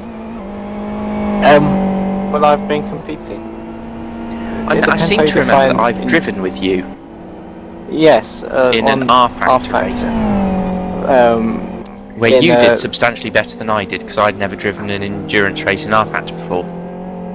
Yes, well, the endurance racing on there, it was single driver cars, so the races only went up to about 2.5 hours at longest, so it depends how you define endurance. Well, it's an endurance stint. Indeed, but I've done for 3 seasons now, but aside from that, no, I haven't been up to much in terms of endurance racing on other sims.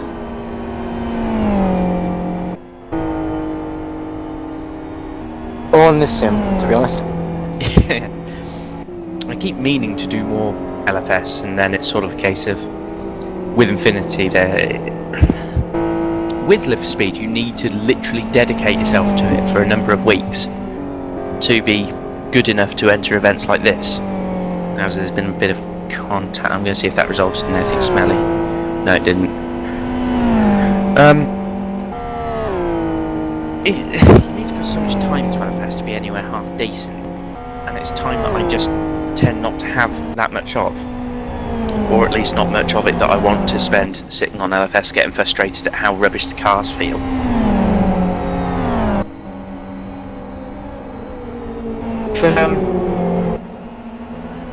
I've done some historic endurance racing away from Need for Speed recently, but that's it. Not a lot else. Did the iRacing 2.4 hours of Daytona, which was fun, and I drove well, but went horribly. As the number 11, which is Conquest, has just made a pit stop and driver change. So we've got, I believe it's Pieter Goik, taken over from Jaskovic as Dominic Angle joins the server to take over from our current race leader. So to answer your question, when will Genuine Racing be pitting? Next lap. Thank you for the prompt answer there. I know, only roughly 20 minutes after you asked.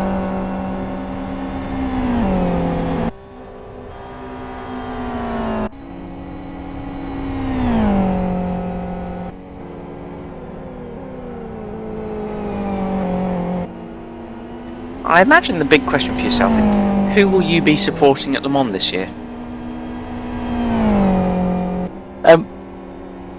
In terms of, Well, go through the classes. Should you have preferences in any and all of them?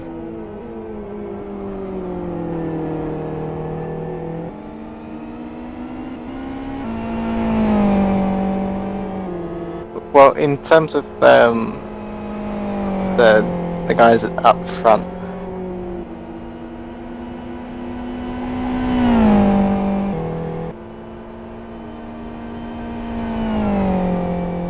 but in terms of the top prototype drivers teams, I'm a big Adam McNish, Tom Christensen fan, so that number 2 car will get my support. But it would be nice to see Someone that's not Audi win. yeah.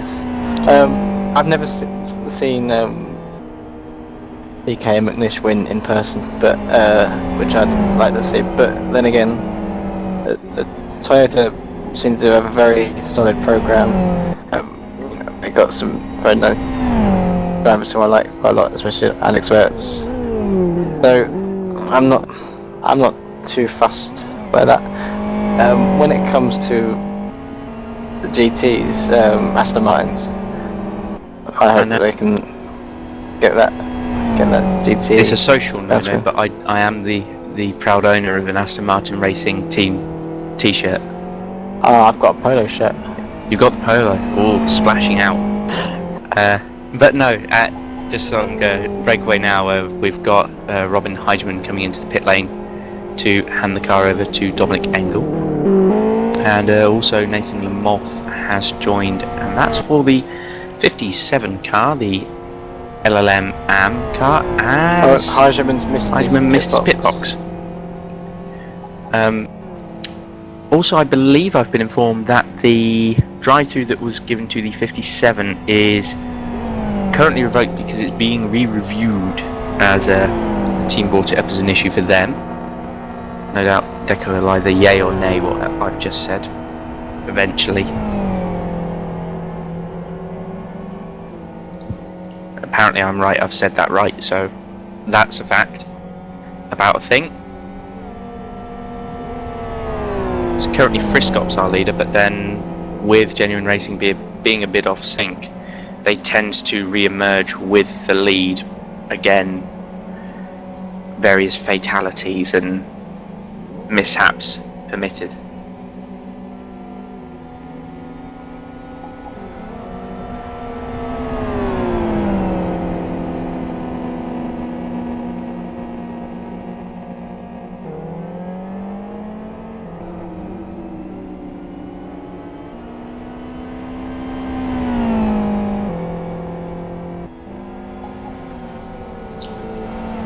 So moving back to Le Mans, have this year Aston Martin Racing moved to the V12 Vantage, or are they still V8s this year? The V8. So I'm sure I heard somewhere about them moving to a V12, but what that might be is that the GT3 version of the Vantage runs a V12 engine. Well, that would make whereas more the sense. GT2 or GTE version runs V8.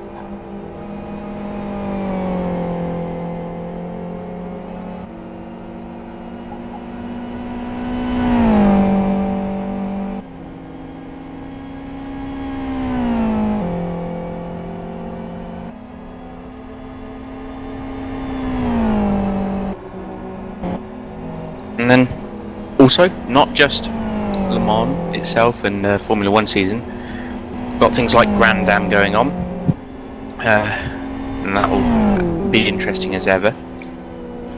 NASCAR starting soon for those that are interested, and of course V8 supercars.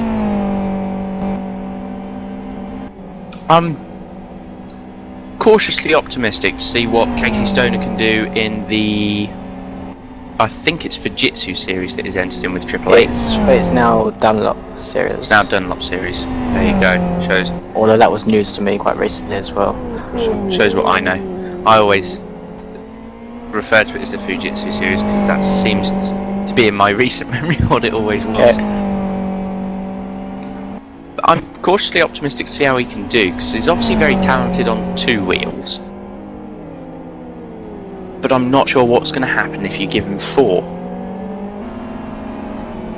Yeah, see, he's I think he's tried to keep expectations in check lately. After the announcement was made. But I guess it's natural when you're switching codes like that. True. And another thing with Casey Stoner is he's likely to do that and be calculated about it, because he's quite a boring Australian, as Australians go. I'm not sure there is such a thing as a boring Australian. And Casey Stoner is it. But I've never been a fan of his. He has quite a big mouth, as he's shown if you've seen press reports of him just having a moan at MotoGP, saying it's just full of puppets and yeah, I'm quite glad MotoGP is rid of him, to be frank. The thing with motorbikes is it's very much a culture in and of itself, so you get much bigger personalities, in my opinion, when watching your superbikes or your MotoGP and whatnot. So he didn't really fit for me. He didn't have the exuberance of someone like Rossi or Biaggi, and no one really likes Biaggi either, but he's very, very entertaining and loud and flamboyant. Yeah. So, as is Lorenzo. When you win a race and you jump into a pond or whatever it was, like did at Jerez, I think. I believe so. It will have been one of the Spanish races for. Well, they're all Spanish races. It's MotoGP. They're all Spanish races because it's MotoGP and only Spanish people are in it. Yeah, I mean this season, for MotoGP, there's 274 Grand Prix in Spain. 274. I might be exaggerating slightly. Effect. But in all fairness, you look at MotoGP and. You've got to think pre-season favourites for winning anything are all Spaniards, really. I know that Rossi, obviously, moving back to Yamaha, gonna be some promise there. But you've got to think big 3 are most likely Lorenzo, Pedrosa, and now, of course, Marc Marquez, who has moved up to the top formula. Indeed, and it'll be interesting to see how Marquez gets on in that. In the top class. Yes, as the 05 car, the LLM Pro, has been off again and added small amounts of damper damage to go with. And there's the 72. Yeah, Fernando's gone as well. Added some little damper damage to go with his bent-in roof.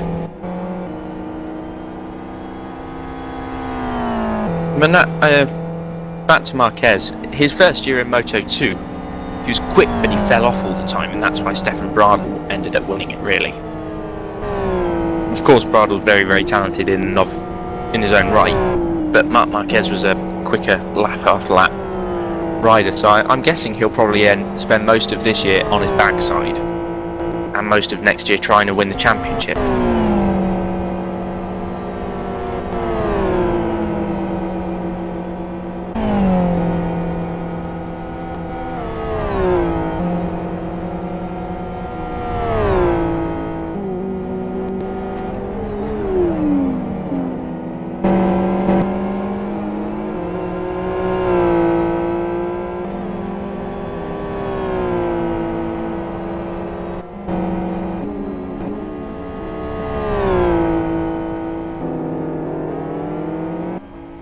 So yes, all things considered, quite an interesting year lined up in terms of motorsport. Indeed. I'll certainly be watching plenty of it.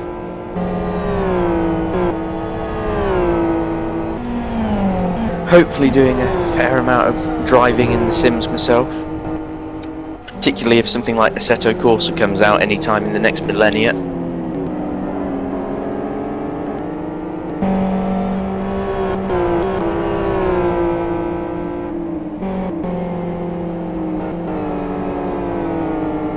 Do you have any plans in place for Live for Speed racing this year? Do you have your eye on anything? Well, I'm definitely going to be putting my name down for your usual big events, your Kyoto 500, 250 and whatnot.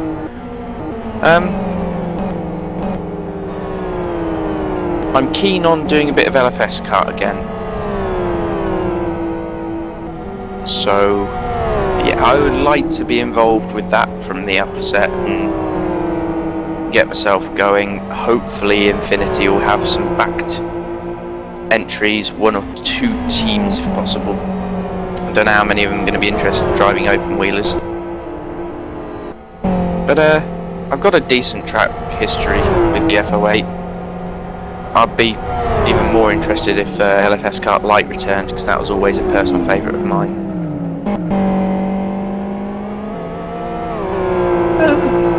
Nothing apart from that really. I'm doing a lot of, like I say, historic racing in R Factor at the moment,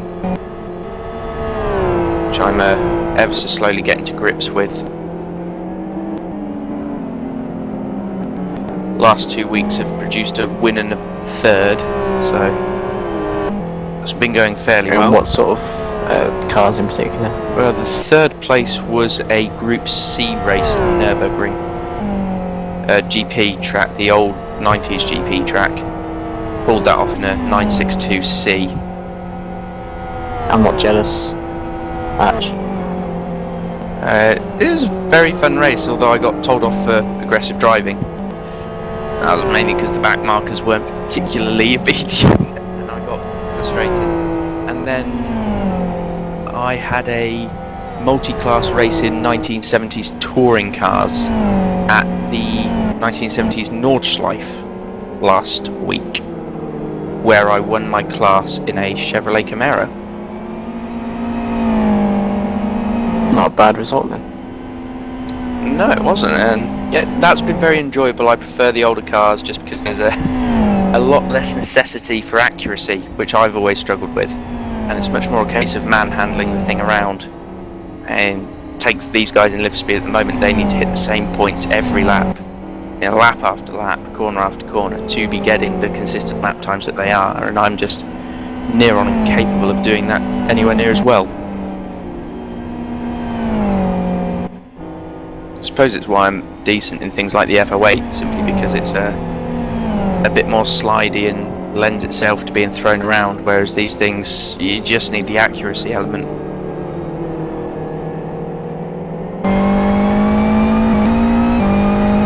That and they're a bit too heavy for me.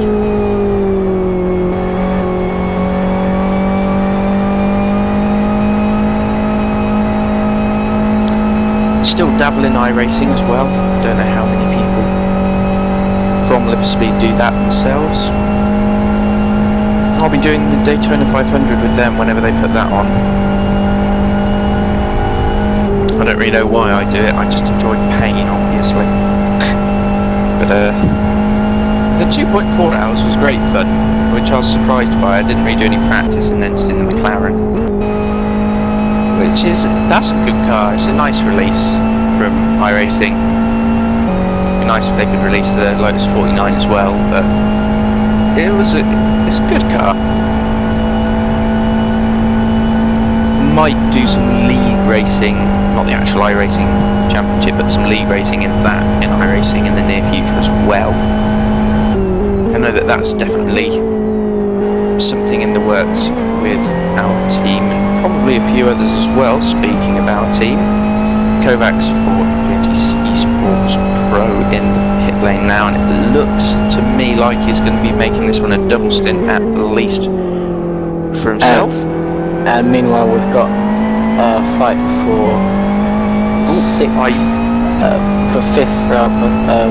Nicky Dakovic has been reeling in Dominic Angle hand over fist, and it could even be having a look into turn one. Yeah, this he's time back. got the draft, hasn't he?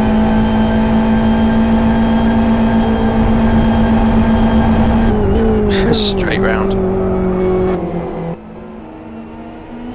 Not a problem for Nicky Dakovic just then. No doubt Domi will try and fight back though.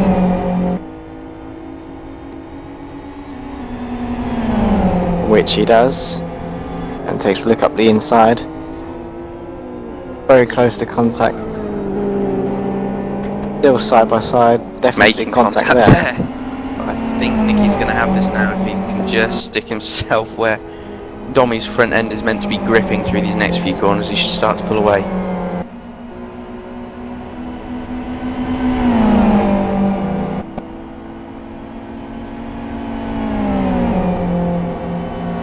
And Dominic could come under pressure from the Hellenic, the AM leader, if it Possibility. keeps going like this. Of course, the problem is for Engel at the moment that his tyres are brand new and therefore not quite as quick as these guys who are on much older tyres. And he'll have more fuel on board because Yes. he's stopped more recently. That too, as we've got Kresma in to take over from our current third position car, which I believe is Terra Mind Factory.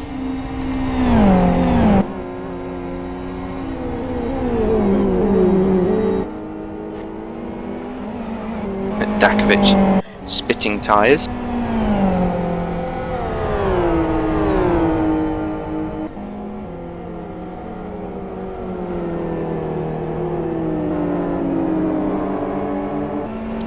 Just another worthwhile point, if anybody still watching the stream at this time has any questions for myself or Stephen or even the race control, I might be able to patch one or two questions through to them about generalised things to do with this race or sim racing in general, or even real world racing, seeing as we've been touching on that as well.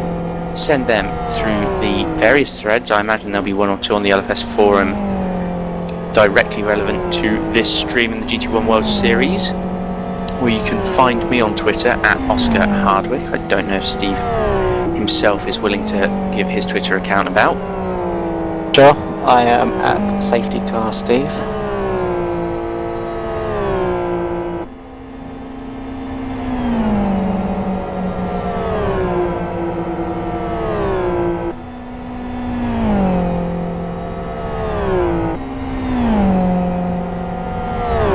I'll just open these bits and bobs up at the moment and have a look at what's going on.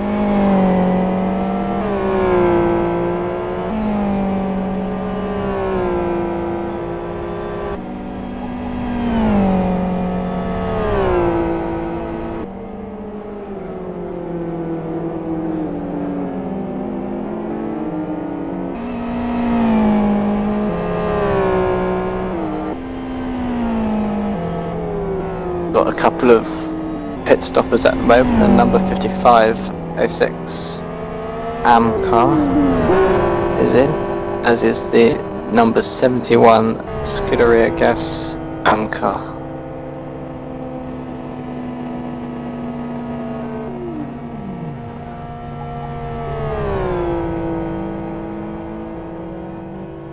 Indeed.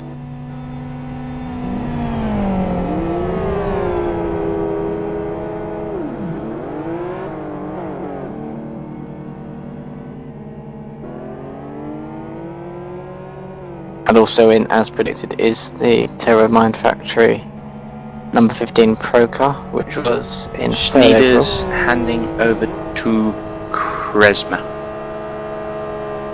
And he'll come out in 4th place in category and overall, but he's got the Dakovic and Engel fast approaching. He should be able to hold on to 4th for now at least. Yeah, there's been some major time loss there then for Genuine Racing, because they were ahead of them last time after this sort of sinking of pit stops, and now they've fallen back, so... I think the real barometer of what the change has been will be when NX make their next pit stop, because they were very close after the last stops. Yeah. Meanwhile, sorry, carry on. Well, Inex and Vires are relatively close together as we've got it. Is that a lagger? Maybe. Yeah, someone's trying to lag out. Not sure who. Just going to tab through the entire field until I find someone. No one. It's sorted itself.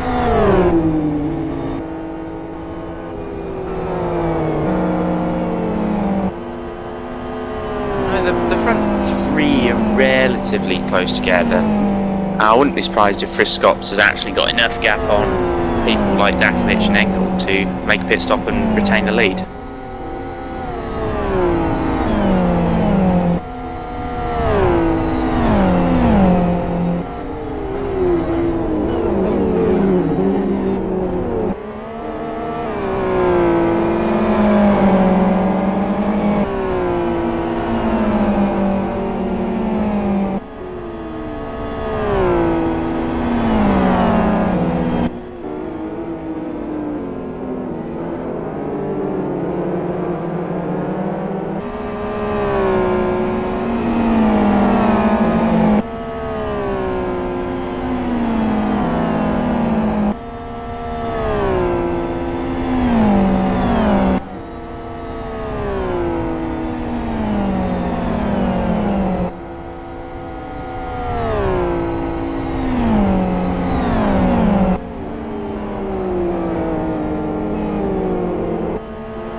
Infinity Lot have put up a rather entertaining video of attempting to wish Dennis happy birthday. That's on the general discussion for this round on the LFS forum, should you be interested in face palming so hard you hurt yourself.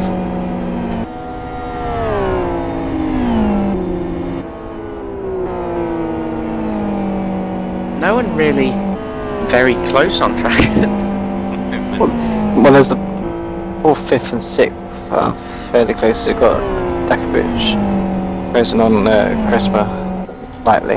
Yeah, well, he can get Kresman, that's a good point.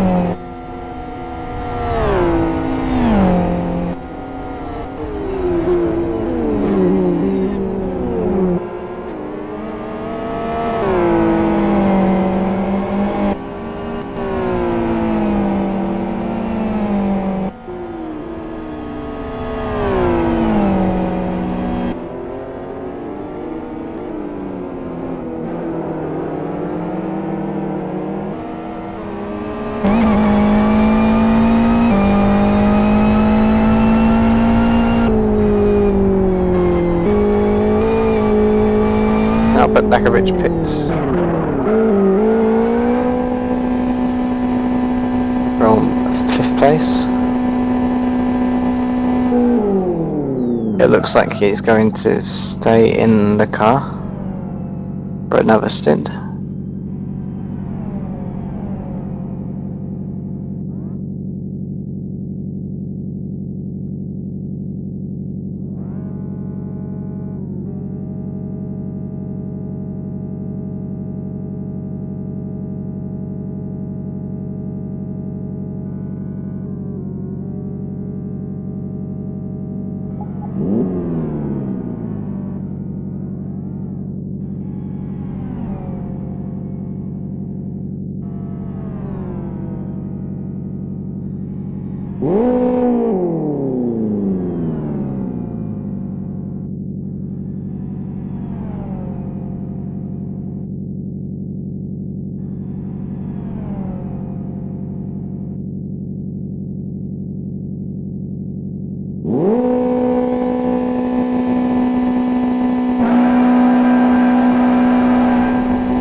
Dakovic has come out of the pits and he's behind the Core Pro car. They're doing well, considering how awful their first couple of hours were.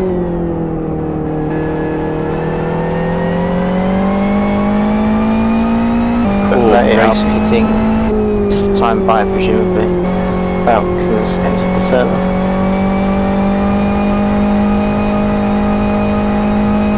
Indeed.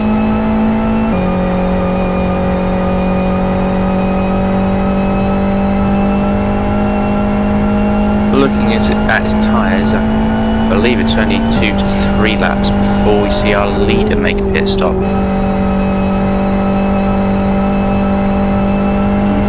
Roughly the same for Sean Lynn in second.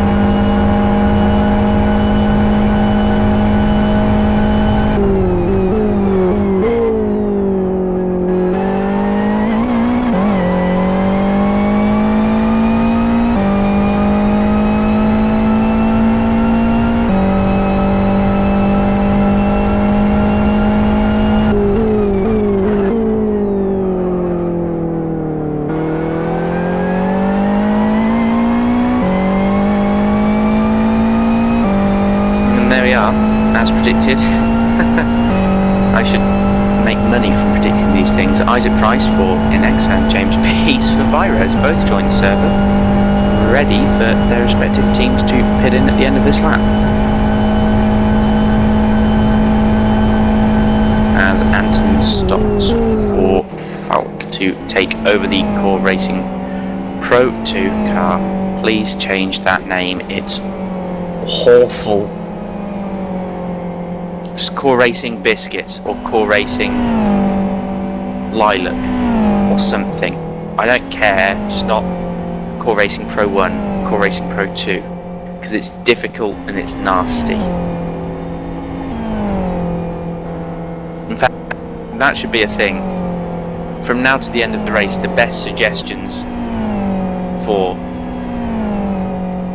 new names for the core teams, just the last little prefix, the best suggestion will get, I don't know,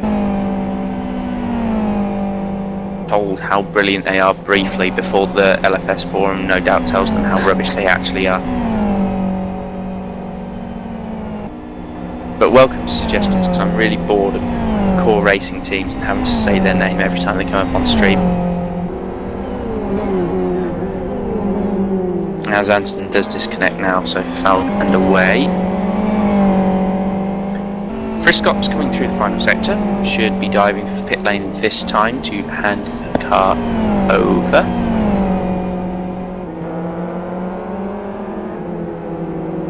To Isaac Price, who I believe was in earlier but got a bit unlucky in his stint. I recall he had coming together with Dakovic, as you'd expect, really, into turn 1. Neither came off particularly well, but not terribly either. But it could have been smoother, yeah.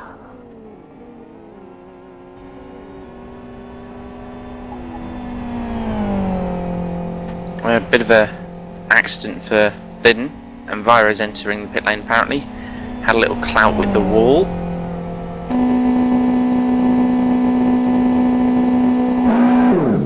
Looked like NX actually going to hold the lead entirely here. Indeed they are. There you go, that's spread out under half. And they had a pit stop in hand.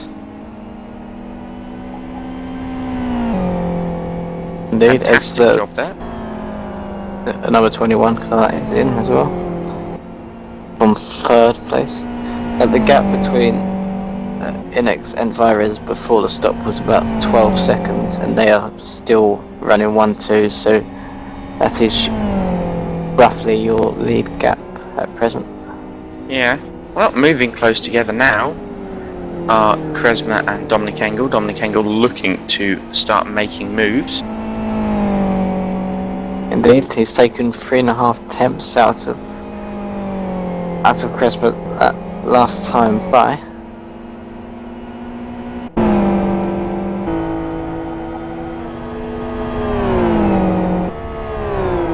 See if he's going to make a move anytime soon.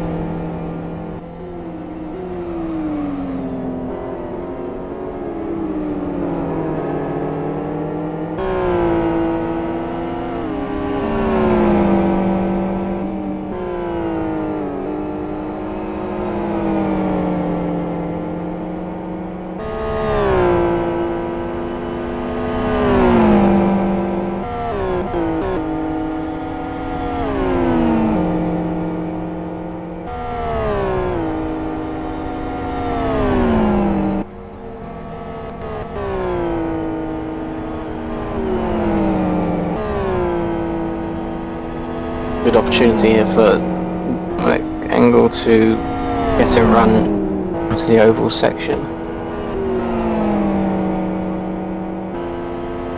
Looking good for him here. Really, he's just got to time this right. Ball's ahead, but Kresma knows what he's doing. He's going to try and get Slipstream back ahead, but Well, he should have not pulled him worked out out for him. sooner to do that if that was his plan. A bit reminiscent of Edifesca The 2011 old time Tell finale. final round. Exactly. That time Ryan managed to make that sort of move work, but not on this occasion for Kresma. No, although he should have the run down the main straight here.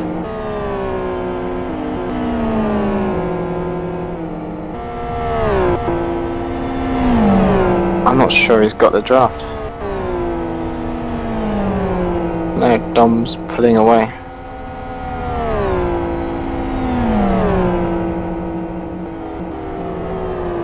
But Dominic Engel holds on to third place overall after taking it earlier in the lap.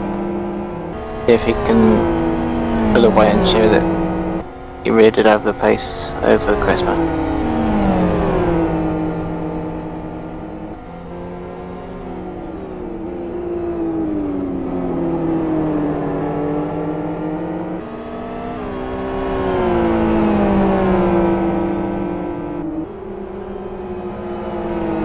Right then, so now that there's been a little bit of sorting out done on track there, we're going to invite, I believe once again to the commentary box, Jacob Cooper of Infinity Esports Amateur.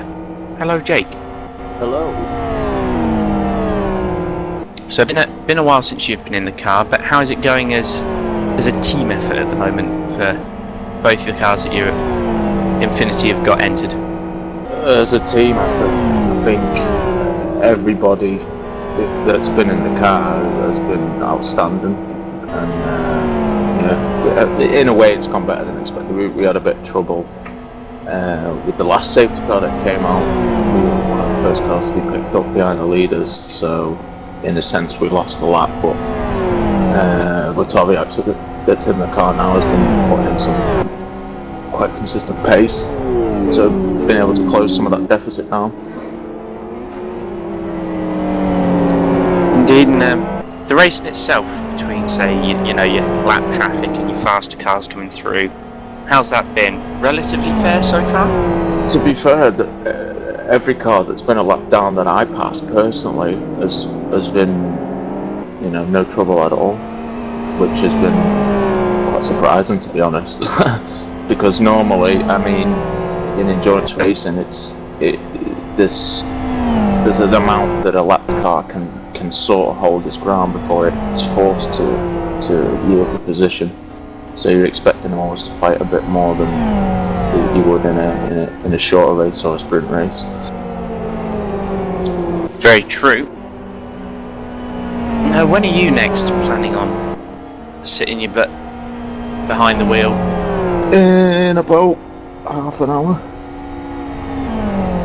It's a good point, actually. It looks like everyone is running long stints today. Yeah, I think it's very odd that some of the teams are only running an hour each for each driver. You know, alternating it every hour. I find that a bit strange, to be honest, because I think you can gain more time out of each driver if they're in two stints. I mean, we've seen the XRR, the pro car for Infinity, went particularly long on the very first stint of the race. Well, Dennis, he's just got a handle on that set and he's able to, wring the neck of the car but not the tyres. Yeah, he got an hour and 12 out of it, I believe. Yeah, just a damn shame about the time out because he was looking good for taking the lead for a couple of laps. Yeah. Well, the first time out, you got relatively lucky because it was early on in the lap, but that second one, you're in the third sector, so obviously you have effectively lost a lap there. Yeah, well, we've got a Hungarian entourage there in the pro car, and every one of them are very, very talented. I see Hungary myself as a, with all due respect, a poorer version of Finland. They have a lot of talent. I mean, well, there's a lot in the grid right now. I mean, yeah, the whole grid for this race is very well represented, and with Live for Speed, as soon as you're entering any top-level competition, it's going to be well represented. I mean, you've still got pre-qualifying to get into these sort of things. Indeed, and in the first part of the season, that was a struggling point for us as the AM car. But you know, after Fern Bay, we've just come on leaps and bounds. We were unlucky by my mistake at Westhill. Got a drive through. I made a mistake in that final corner. I got a drive through because I sped in the pit lane. But you know, if that hadn't happened, we would have finished a lot higher up. But I mean, we're looking good. We're in the top 5 AM. It's a double points round. It's going to be really, really good for our championship if we finish where we are. And the pace that Seb's got, it could well mean that we're fourth in class by the time he hands the car over to me. Yeah, well, would be nice. Another thing to bear in mind is we're heading for the 10th hour, so we're not even at the 50% mark at the moment. I know, it's crazy, isn't it? The amount of action that's been going on. I mean, even when you're running on your own, you know, you take a glance at the track map every now and again, you can see there's just cars battling on the, you know, cars on the same lap battling. It's epic. It's been a really good race. As us commentators like to just refer to it as people crashing into each other every now and then. Indeed. Which seems to be the case with the new InSim, which is informing us of every contact and spill and this, that and the other that goes on. Yeah, it almost got a bit sketchy in the first stint in our car. I was driving, coming into the Boofer chicane with 2 LLM cars either side. Yeah, I saw it, a nice 3-wide move, and well, they both, forgive me for saying it, but went for the sensible option of slowing down, whereas you continued for the corner. It was one of those moments, and I'm sure you know, because you sim race quite a lot yourself, there's those moments sometimes where you back out, and there's those moments where you just think, nope, not happening today. There are those moments where you put your Camaro sideways across every corner for a lap just because you know that you're going to pull away on the straight at Nordschleife. Indeed. Yeah. I'll tell you what, you specifically should try and find yourself a replay of that race. I should. And also, the challenge still stands to everyone to beat the laps that are set in that car. Although, to be fair, I think our friend John, he did a really good job. Fantastic. I don't know if he's listening at the moment, but genuinely good job from someone who has only been sim racing since November in any competitive format whatsoever. It's amazing. When he first started, he was using a PS3 controller with a, you know, like a hack drive, you know, like a driver that was hacked, so he used a PS3 controller on the computer, and he was obviously dire with that, but that's because he was on the controller. When he first got a wheel, he was using way too much steering input, obviously coming from a console line of field, that's that's kind of the mentality that you have. You just full stick it everywhere. And in the last, well, to be precise, in the last couple of months, he's got massively more confident. And well, we had the Bathurst race. That was a baptism of fire for him. That was like his first competitive race. A bit of a one. Let's do the Bathurst 1000 in cars from the 80s. Oh yeah, by the way, I picked that silly powerful Holden that weighs 2 ton. Yeah, it was fun. It was fun. I mean, as you expect, we all actually made mistakes, it being a proper endurance endeavour into our factor. But then, about a month after that, me and John did another endurance race in the same set of cars and finished third. Yeah. I don't know how much of it you saw. For me, that was probably the best race that I've done in a good couple of years. Still, it was awesome. I mean, it's just like this race. I mean, it's that fine balance between absolutely going for it, wheels just touching the grass, edge of the track stuff, and just taking your time and thinking to yourself, it's all about consistency. I mean, racing is really just about consistency. There's no point being quick if you're only quick for one lap. Indeed. But in endurance racing, pretty much every skill in your racecraft is tested, every single skill, and that's what makes it awesome. Sorry to cut you off. It looks like we've got the LLM Pro cars just had a spin in the final little complex and picked up a little more damage, so he's going to head for the pit lane now. I don't think he really needed to, but that's the decision that's been made there. It's not very uncommon to see the LLM cars looking a bit worse for wear, though, let's be honest. In all fairness, they've been doing a good job today, and they're still beating you in AM. Their AM car has been fantastic today. They've blown my mind, let's be honest. I think they've blown everyone's mind. Don't think anyone expected them to be so quick. But, respect to them. And massive amounts of respect from me to Hellenic Racing. I mean, they got lucky with the safety car, but they are hauling that FX. I don't even know how they can be that fast, but they are. Well, they're currently on what look to be pretty new tyres, because they're still going through heat peak. But I mean, they're setting times that I couldn't dream of setting in an FZR. I know, they're setting quicker times than I'm able to do in the FZ. It's crazy. The FZR that really is as strong a car as anything else around here. I think the FZ compared to the XR is probably faster in the final sector, but that's where the FXR is strongest of all the cars, is in the final sector. Indeed it is. Anyway, Mr. Cooper, thank you very much for your time. Well, what are you? We're going to get rid of you because you're only in 5th, and hopefully get in a member of Hellenic Racing Team so we can talk to one of the guys that have been leading the AM class for the past couple of hours. Yeah, that'd be awesome. It'd be nice to hear some Greek accent. Indeed it was. Thank you very much for joining us, giving a bit of insight into your race so far and a bit of other sim racing that's been going on. Yeah, keep up the good work. We'll get rid of you and then pull in another interviewee.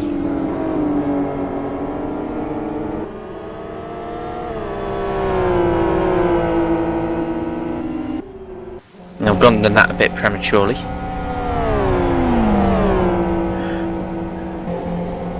So, back to the racing it would seem for a few moments, as we've got Roland Order facing backwards in the Savage Sim Sports number 1 car, the Savage Sim Sports car that's not doing great, but it's doing better than the other one.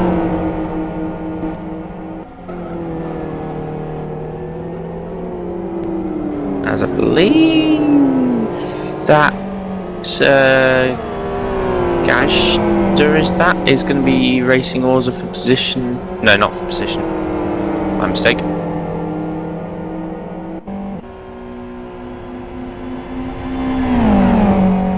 So, Steve, can you see anything going on that I'm missing?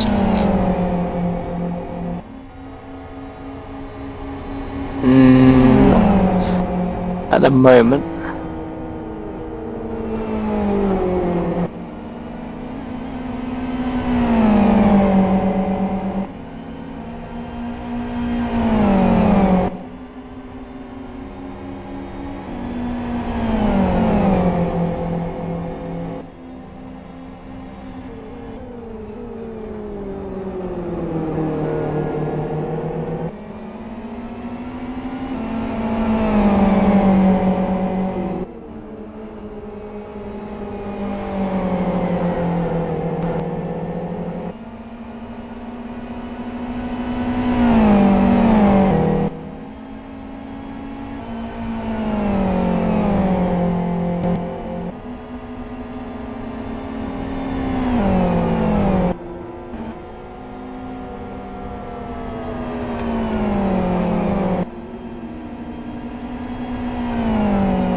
So, I believe that we've had our current cycle of pit stops go through. We've got Isaac Price still leading in Pro.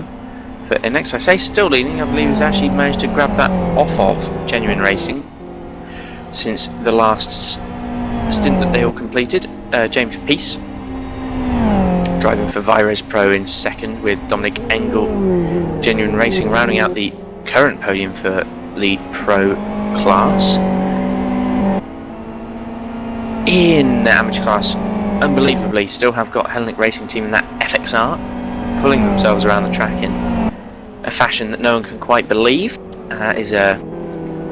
Hold on whilst I muller a name or two here. Kudarakis is currently driving that car. Second position in the AM class is Nathan Loth in the LLM AM entry. Again, fantastic job from them, sort of come from nowhere in the last few races. I believe that it's the Stig Breeding Program amateur car that is currently in third, and that is Borsos currently driving that. They've had an incredibly quiet race. I don't think I've actually spoken about them up until now. So, remarkably uneventful for them, and it's obviously paying off. They're running in third by a fairly healthy margin.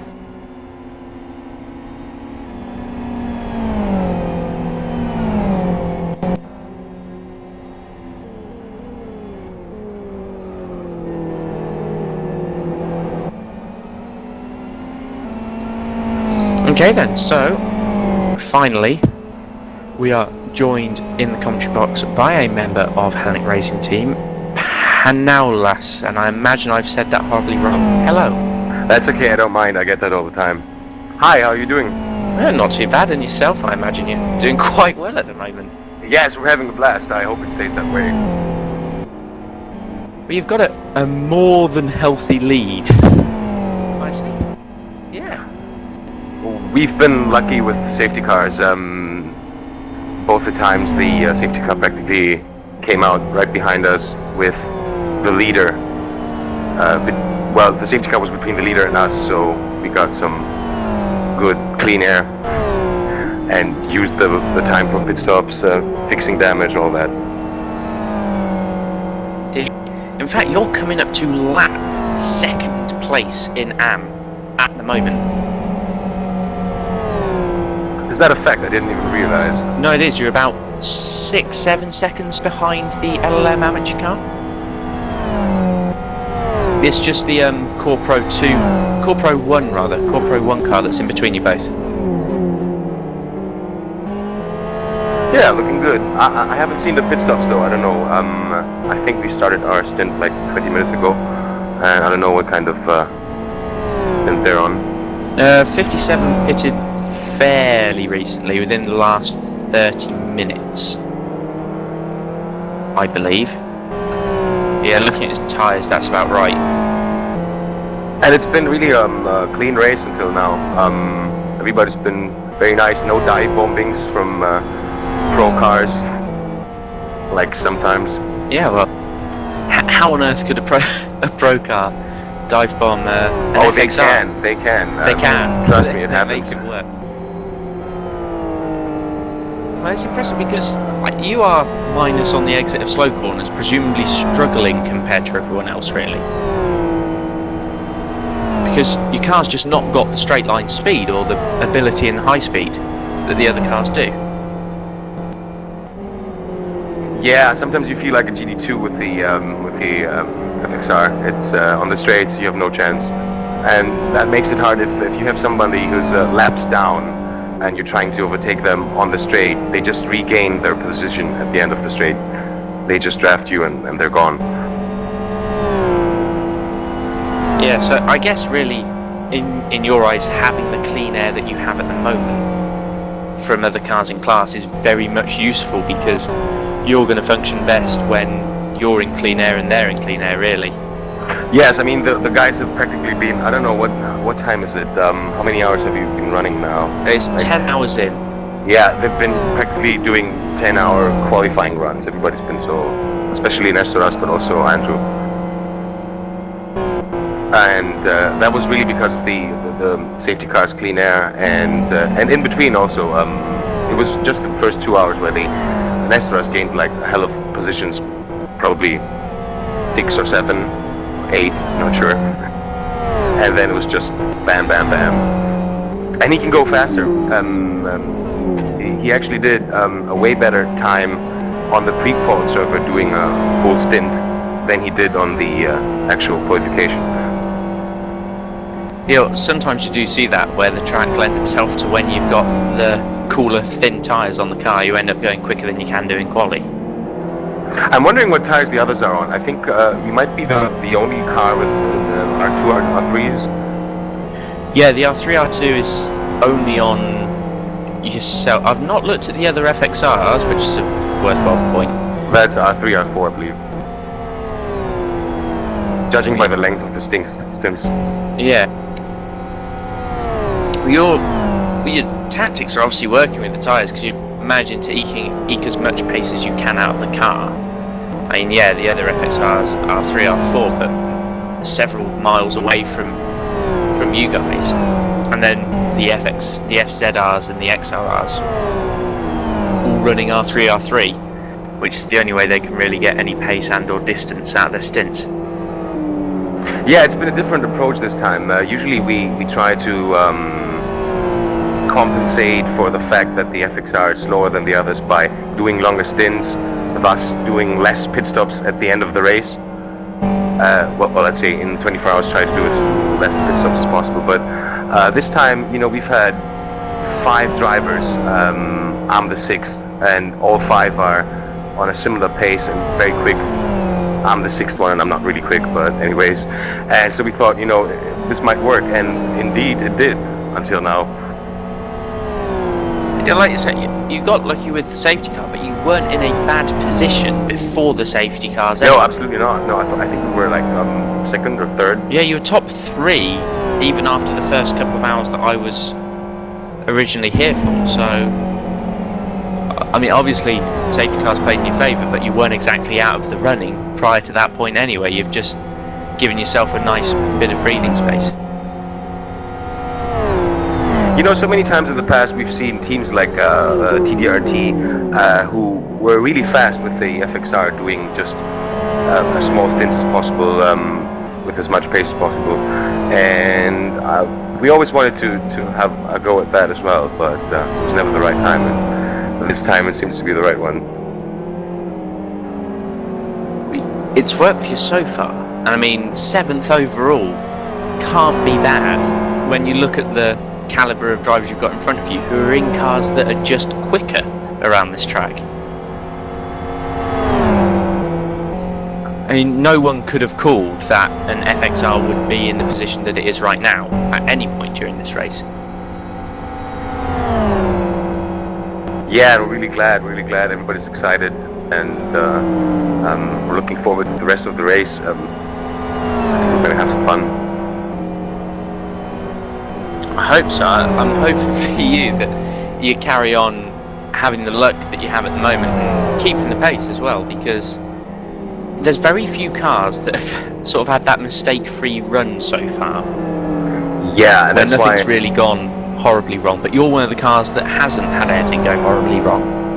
That's why I just asked the other guys if possible not to have a go this time, because I'm roughly 1 second or more off the pace of the others, and I'll probably just flip the car.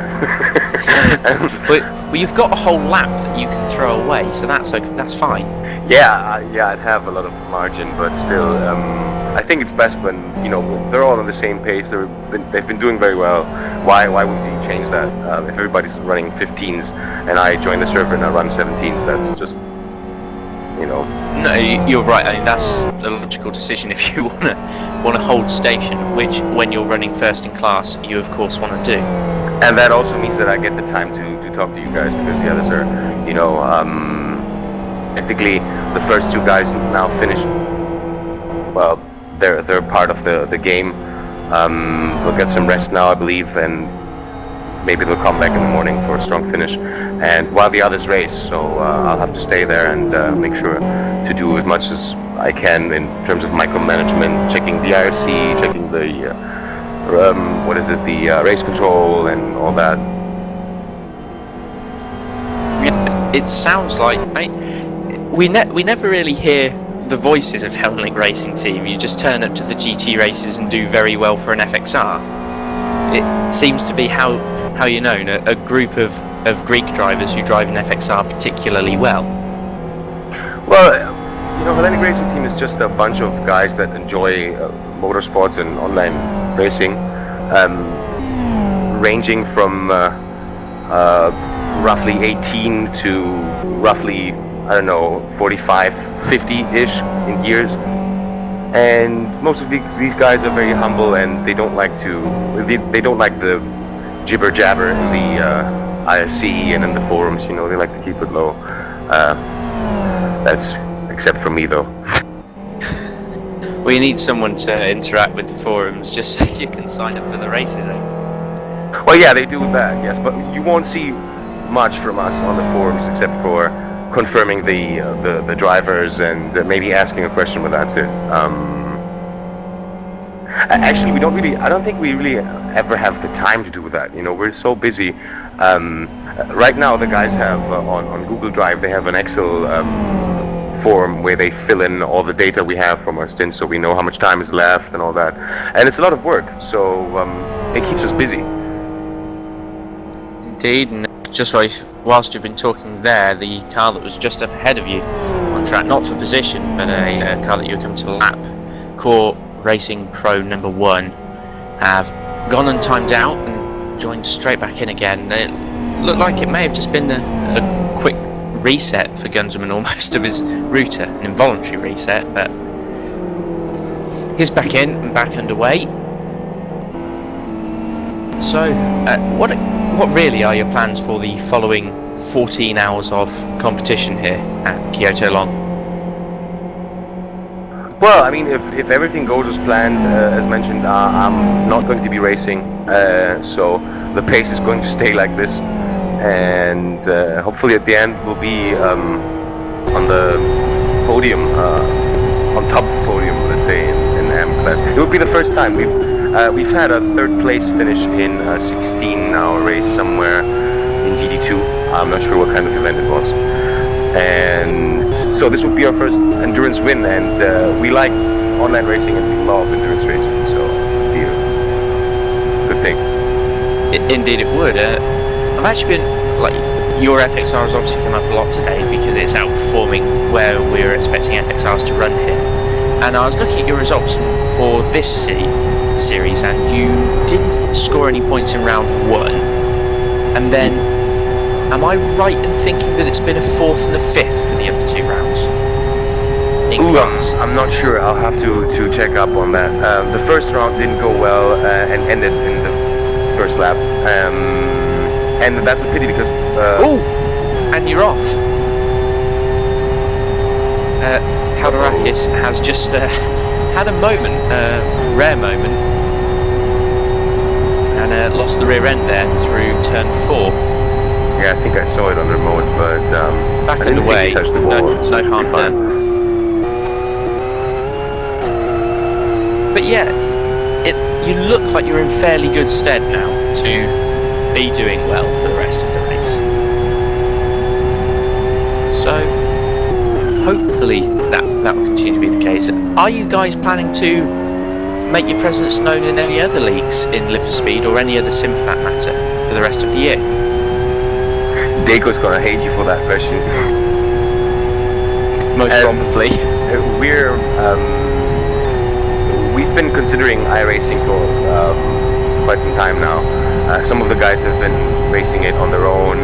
I joined, I think I was the latest to join to iRacing. I really like it, but it doesn't have any driver swaps yet. If it does, it's very likely we will be endurance racing in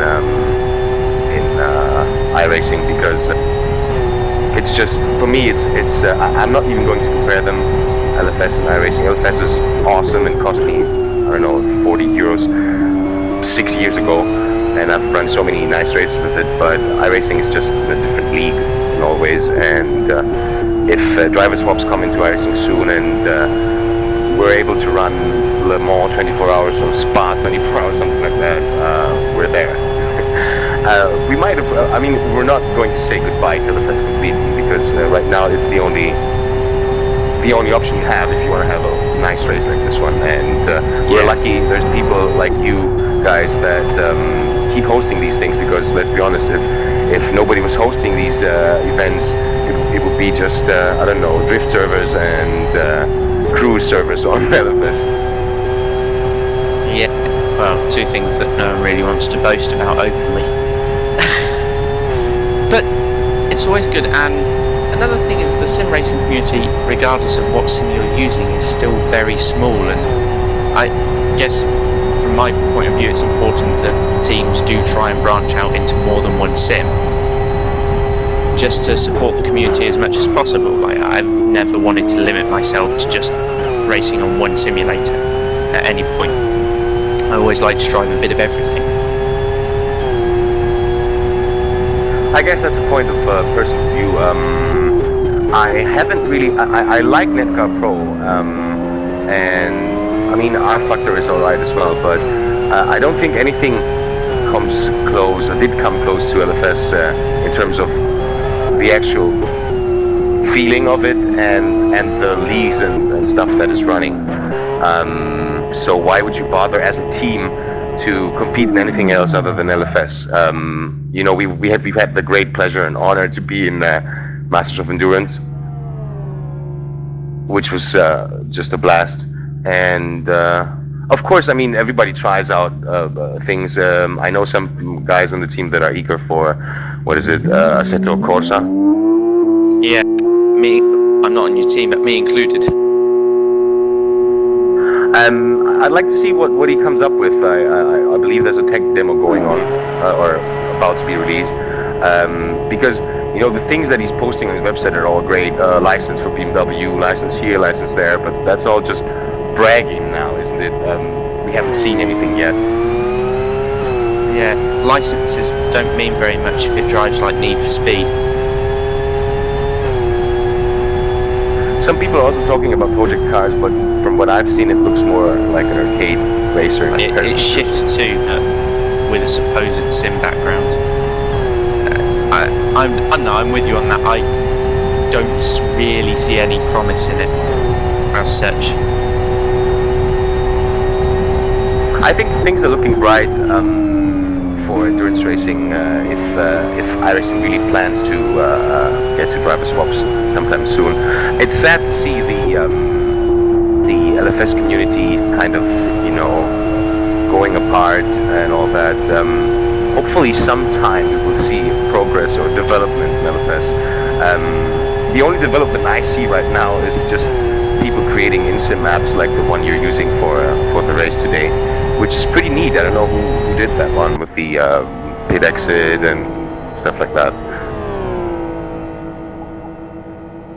I believe that you've got people like Michael Booth and Timo Hinen and Jonathan Palmer. They all put into the current in-sim that's used in this series. But like you say, LFS actually, for a game that's not technically a game that's moddable in the sense that R-Factor is moddable, you have so many plugins and various different ways to change the game, and now with the open configs as well being a nice positive addition. LFS is a game that, in terms of how games work, shouldn't have any life left in it, but the community, no matter how small, does keep giving LFS reasons to carry on existing in a competitive format like it is doing here. Yeah, again, I mean, without these people doing those modifications, let's say, as well as the people running the leagues and events, LFS would just be a thing from the past. I think nobody would really care about it by now, but all these things keep LFS going. But the thing is that all those modifications you have to do, the community has to do for LFS, are already implemented in iRacing. Like, you don't need a tracker. If somebody drops during a race and he just connects again, he keeps his laps. So problem solved. And the list goes on and on. I don't want to brag about it. I don't want to be talking about iRacing. Dick was going to hate me. You'll probably get a few LFS fans on your back about it. But again, another thing with sims is, as much as we call them simulators, they're games, and people have preferences based on as many subjective pointers as there are objective pointers about it. I mean, some people will like iRacing because it's got licensed products, whereas others will like Live for Speed unconditionally because it has the live tyre model functioning as well as it does.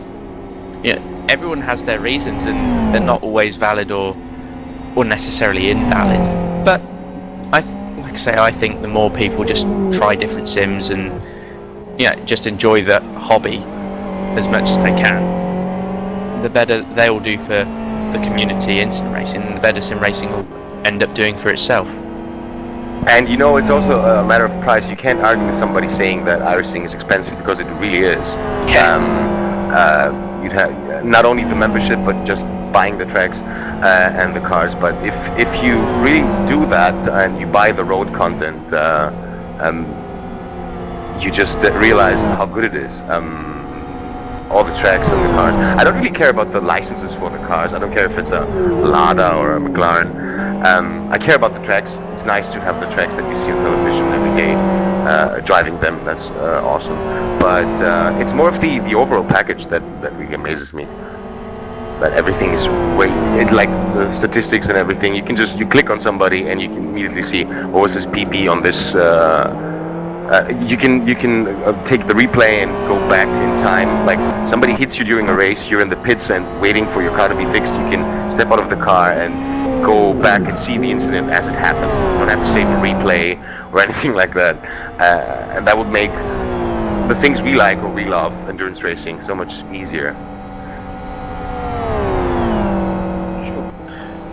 Right. Just going to cut you off briefly. You're welcome to stay and continue discussing sim racing should you want. We just need to make a short break in the stream now so that we cut it up into those aforementioned lovely bite-sized chunks. We'll be right back with you once the ever-informant Jonathan Palmer has